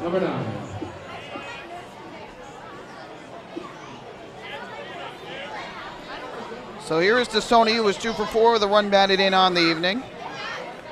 Center fielder and 3 batter for Sugarland. First pitch on the way from the right-hander, and Tassoni takes down in the zone, skips away from Blank. Count 1-0. Coffee on the season for the Ducks has pitched in a total of 11 games, 1-0 record with a 3.27 ERA. He has 6 saves, though this is not a save situation thanks to the unearned run the Ducks scored in the bottom half of the 8th inning. 4 runs allowed on 8 hits in 11 innings, 5 walks to 9 strikeouts. Here's the 1-0. Fastball hits the outside corner for strike 1 to Tassoni. That'll even up the count. Coffee threw 9 pitches last night, 6 of them for strikes in his 1 inning, and gave up just a 2-out solo homer to left by Jeremy Barfield. That made it a 3-1 game. 1-1 on the way. Tassoni takes a fastball that just missed a little high and inside. That'll run the count to 2-1. The shortstop, Dan Lyons, shaded up the middle. So a bigger hole on the left side of the field. Cody Puckett playing fairly far off the third base bag, while Tyler Colvin closer to the line at first with the lefty hitter at the plate. 2-1 from Coffee. Tassoni a swing and a miss way out in front. The off-speed pitch over the inside corner. He thought he was going to get a fastball and got the change. So the count 2-2 as Coffee tries to retire his second batter in a row in this top of the 9th inning. Crowd of 6,401, the second pass capacity crowd of the season here at Bethpage Ballpark. Many of them clopping along with two strikes on Tassoni, and 1 out and the base is empty here in the 9th.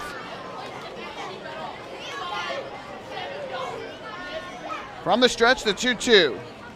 Coffee is ready, kicks and fires. Tassoni takes low in the zone, ball 3. So he has worked the count full at 3 balls and 2 strikes with Barfield waiting on deck. Fans eagerly awaiting the Grucci fireworks extravaganza after the game tonight, hoping to get it after a Ducks win. That would even up this series at a game apiece and set up the rubber game of the series tomorrow afternoon. Here comes the 3-2. Coffee deals. Tassoni a swing and a smash foul up the first base line. Got a fastball, got out in front of it, and just missed the first base bag. So we'll do it once again at 3-2.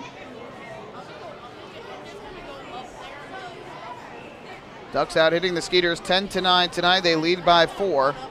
As we mentioned, Sugarland has committed 4 errors in this game, including 3 over the last 2 innings that have given the Ducks 2 big insurance runs. Here's the 3-2. Coffee deals. Tassoni swings and grounds it foul again off the top of the Ducks dugout on the first base side.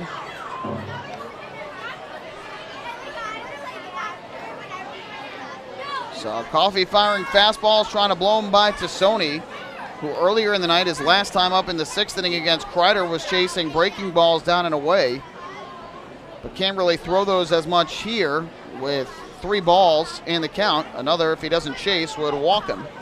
So we'll have another 3-2 pitch on the way, and he will swing and miss. Strike 3. Well, he went with the breaking ball, but he didn't throw it down and away. Threw it in the strike zone on the inner half. An excellent pitch from Coffee. Second strikeout for him. Now 5 straight strikeouts for Ducks pitching, and 13 strikeouts tonight. Now with 2 men out, that's going to leave it up to Jeremy Barfield as the last hope for Sugarland. This is a season high, or just shy of a season high for Ducks pitching. In terms of strikeouts, 15 is their high. They've done it twice, most recently on May 11th against Somerset. They've got 13 tonight. First pitch is down and away for ball 1. Ducks relievers, as we mentioned, have struck out 5 in a row between Kern and Coffee.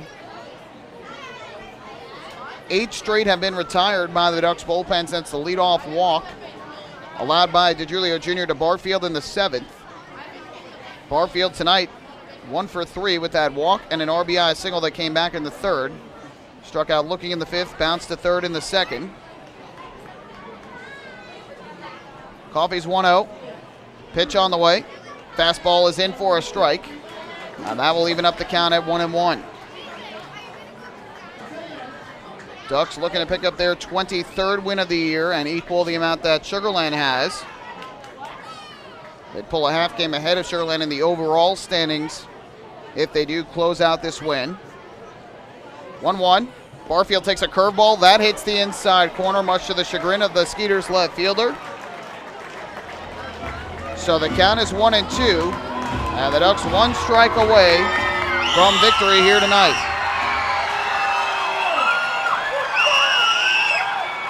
Fans, some of them rising to their feet, cheers throughout the ballpark. The 1-2 on the way from Todd Coffey to Jeremy Barfield is a breaking ball on the outside corner. A called strike 3. Todd Coffey strikes out the side in the 9th inning. This ball game is over. And the Ducks end the losing skid and win it 7-3 over the Skeeters to even up this series at 1 game apiece. Well, the Ducks got the big hits they needed. They took advantage of some big errors by Sugar Land over the final 2 innings that they came to the plate. Meanwhile, the offense racking up 7 runs on 10 hits, a much-needed performance from them. And a good start from Mark Blackmore and an even better performance by the Ducks bullpen, who threw 3 1/3 innings of scoreless baseball tonight. They did not give up a hit. They walked just 1, and they combined to strike out 8 Skeeter batters, retiring the final 9 that came to the plate. So the Ducks win it tonight by a count of 7-3. Don't go anywhere. The postgame show is coming up next. We'll recap this one and hand out the Player of the Game award. Ducks win it tonight 7-3. Hey fans, this is Todd Coffey, right-handed pitcher. You are listening to Ducks Baseball on Long Island's home for news, traffic, and weather. 1039 LI News Radio. James Simmons is going back. He is looking up, and on Bark in the Park Night, that one is gone and reaches a kennel in Central Islip.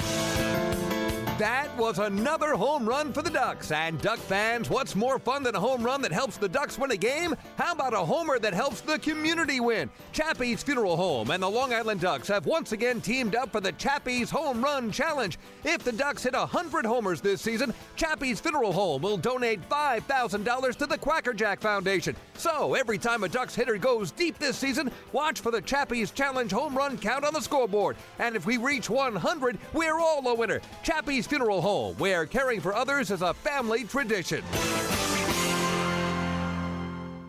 Can't get enough of the Long Island Ducks? Well, now you can get even more inside info on your favorite hometown team through Facebook and Twitter. The Ducks are constantly updating fans through social media with scores, transactions, ballpark promotions, and much more. You can even win great prizes. All you'll need to do is make a free account on Facebook and Twitter, and then visit us at facebook.com/LIDucks and twitter.com/LIDucks. Think you're Long Island's biggest Ducks fan? Get connected now.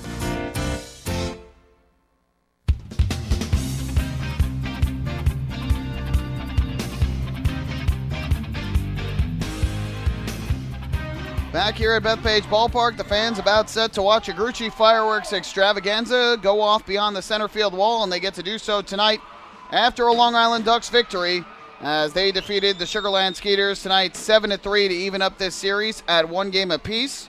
They improved to 23-19 on the season, while the Skeeters fall to 23-20. Sugar Land has now 3.5 games in back of first place York. The Ducks have closed to within 1 game of Somerset, pending the outcome for both York and Somerset tonight. Ducks now 15-7 here at home, while the Skeeters are 10-10 on the road. A look at this game as we recap it for you. It was a good one for Long Island. They were able to get the early lead in the first inning. As to start it off, Phelan Lentini would single to left field off of Aaron Thompson, the starter for the Skeeters. And then it was followed by an RBI double down the left field line for Dan Lyons. His 18th run batted in of the year gave the Ducks a 1-0 lead. Sugar Land missed out on an opportunity in the second. They had loaded the bases on a 1-out single by Delwyn Young and then a 2-out double by Mathis, followed by a walk to Palmero. But Mark Blackmore, the starter for Long Island, struck out Beamer Weems to end that threat and leave the bases loaded. In the third inning, though, Sugar Land would tie the game, taking advantage of an error by Cody Puckett, who booted a ball with 1 out off the bat of Ricky Haig. Tassoni and Barfield followed with back-to-back singles, scoring Haig and making it a 1-1 game. However, Blackmore had retired Young on a flyout and Scott on a strikeout to strand 2 more and keep it a 1-1 game. Blackmore would allow a single in the 4th, but nothing further, and in the bottom of the 4th inning, the Ducks would get the lead back as Ruben Gotay singled up the middle to start the inning, and then with 1 out, Cody Puckett, who is back in the lineup as a starter for the first time since the day game of the doubleheader last Saturday against New Britain, hits a 2-run home run over the wall and left, his 4th of the year. RBIs 21 and 22, and the Ducks had the lead back at 3-1.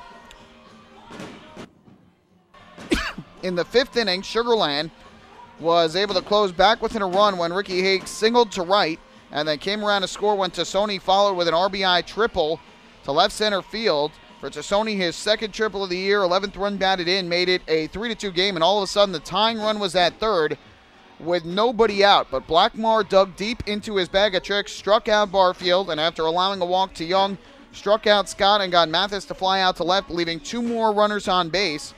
And that kept it at 3-2. The Ducks still in front, and Long Island would make them pay in the bottom half of the 5th inning when Anthony Vega singled off the pitcher and went to second on an error to start off the inning. Lantini would single to right to put runners at the corners, and Lyons followed with a 2-run double to left, his 2nd double of the game, and RBIs 19 and 20 on the year. And so the Ducks at that point had a 5-2 lead over Sugar Land. Blackmore would come back out for the 6th inning, gave up an infield single to Palmero, and then a double to left by Beamer Weems that put runners at 2nd and 3rd with nobody out. Blackmore, though, would settle down. He struck out Dominguez, got Haig on a sac fly to left that scored Palmero to make it 5-3. And then Patrick Kreider, a lefty, would come on to face the lefty Tassoni and strike him out swinging on 3 pitches. And so the Ducks were able to escape that inning with the lead still intact, stranding another Skeeter runner on base. And Sugar Land had left 9 runners on over the first 6 innings of the ballgame. In the 7th, DeJulio Jr. allowed a leadoff walk to Jeremy Barfield, but retired the next 3 in a row to make it 10 men left on base for Sugar Land. And then the Ducks took advantage in the bottom of the 7th and the bottom of the 8th to add a couple of insurance runs against Sugar Land's bullpen. In the 7th inning, after Lyons had singled with 1 out, Colvin reached on a 2-out error by Delwyn Young. Puckett followed with an RBI single to center for his 3rd run batted in of the night and 23rd of the season. And the Ducks at that point had a lead of 6-3. They'd add another in the 8th, with 2 outs against Zex and Acola when Vega doubled to left and came in to score on the error by Patrick Palmero. Another error followed that allowed Lentini to go to 3rd on the overthrow from Barfield. So 4 errors for the Skeeters in the game. The Ducks had a couple of insurance runs. Meanwhile, the bullpen for the Ducks retired the final 9 Sugar Land batters to come to the plate, including the final 6 on strikes, as both Bruce Kern and Todd Coffey struck out the side in the 8th and 9th respectively, and the Ducks win the game 7-3. Mark Blackmore got the win for Long Island. He improved to 4-1 on the year with 5 2/3 innings of 3-run ball. Only 2 of them earned, struck out 6. Aaron Thompson, the loss, he fell to 1-1 on the season, gave up 5 runs on 7 hits in 5 innings of work. There was no save. 7 runs, 10 hits, 1 error for the Ducks, who left 7. 3 runs, 9 hits, 4 errors for the Skeeters, who left 10. The time of game, 3 hours and 2 minutes in front of a crowd of 6,401, the second sold-out crowd of the season here at Bethpage Ballpark. Time to announce tonight's player of the game. Tonight we'll give 2 out.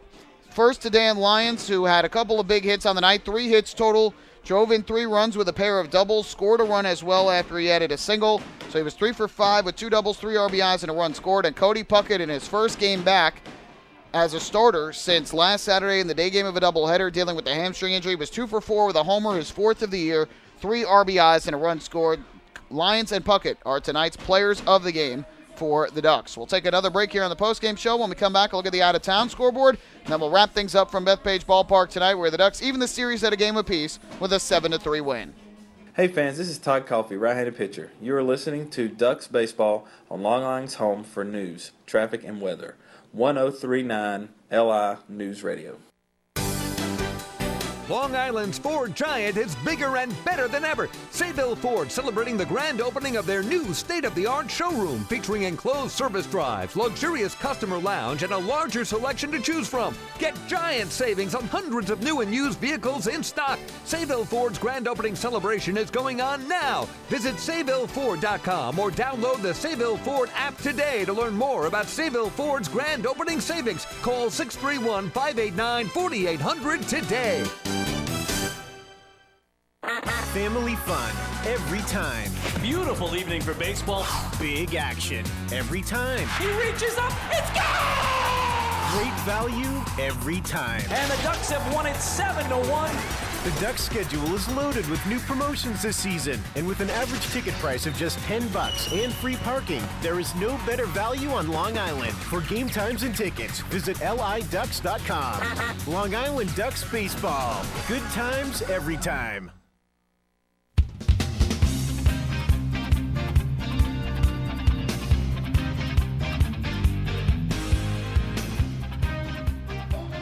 Back at Bethpage Ballpark, where a past capacity crowd of 6,401 just enjoyed a post-game Grucci fireworks extravaganza, coming after a Long Island Ducks victory 7-3 over the Skeeters tonight.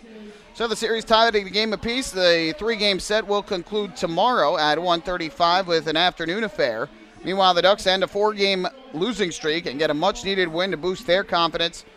Look at the out-of-town scoreboard, though, shows that the Ducks won't be able to gain any ground on Somerset. Patriots with a 2-1 walk-off win over the Bridgeport Bluefish, winning in the bottom half of the ninth inning.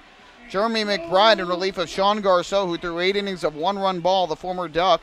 McBride gets the win and improves to 3-0 on the year. Taylor Thompson, the loss, fell to 3-2 as he allowed a walk-off home run to Matt Fields, his 4th home run of the season, doing the damage and winning the game for Somerset. And so the Patriots, who had a crowd announced tonight of 7,322, get the 2-1 win. New Britain Bees 5-4 win over the Southern Maryland Blue Crabs tonight at New Britain Stadium. That was also a walk-off win as they scored in the bottom half of the ninth inning. The winning pitcher was Eric Fornataro in relief of Sean Haviland. He improves to 1-0. Orlando Santos, the loss for Southern Maryland, as he falls to 0-1. No save in that game.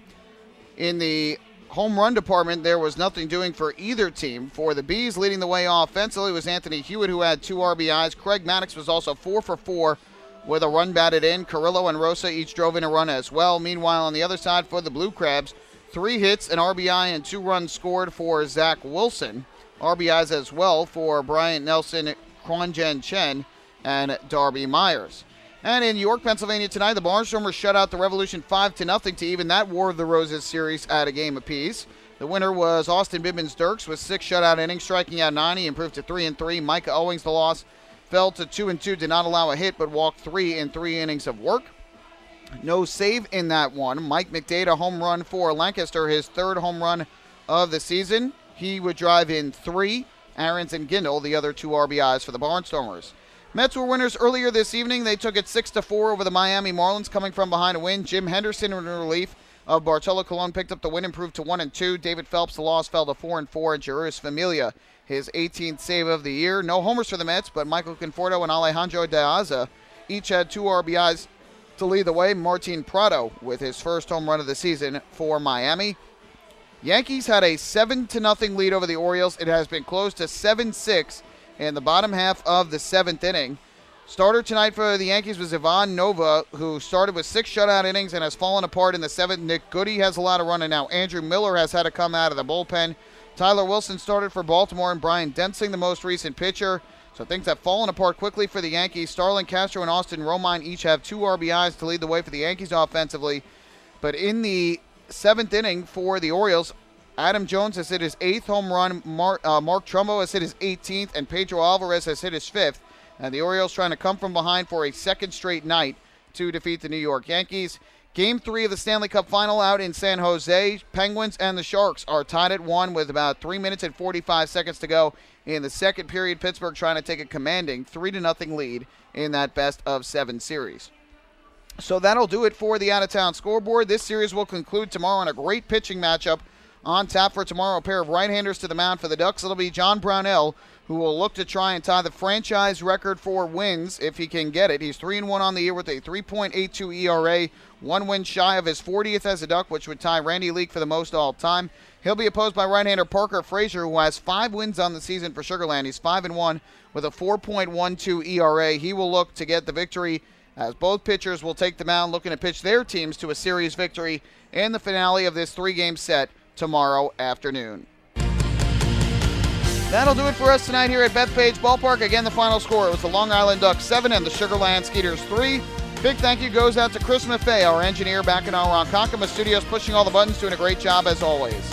We invite you to join us for our next Ducks broadcast, which will be tomorrow night, or tomorrow afternoon, I should say, when the Ducks and the Skeeters close out this 3-game set. Pre-game show will begin at 1:20 p.m., first pitch at 1:35. You can follow all the action on the Ducks official YouTube channel, youtube.com/DucksBaseball. Mr. Michael Pollock, thank you so much for spending your Saturday night with me. I hope you enjoyed the broadcast and the Ducks victory. Have a great rest of your Saturday night. We'll do it all over again tomorrow afternoon here at Bethpage Ballpark. Good night and so long from Central Islip, New York.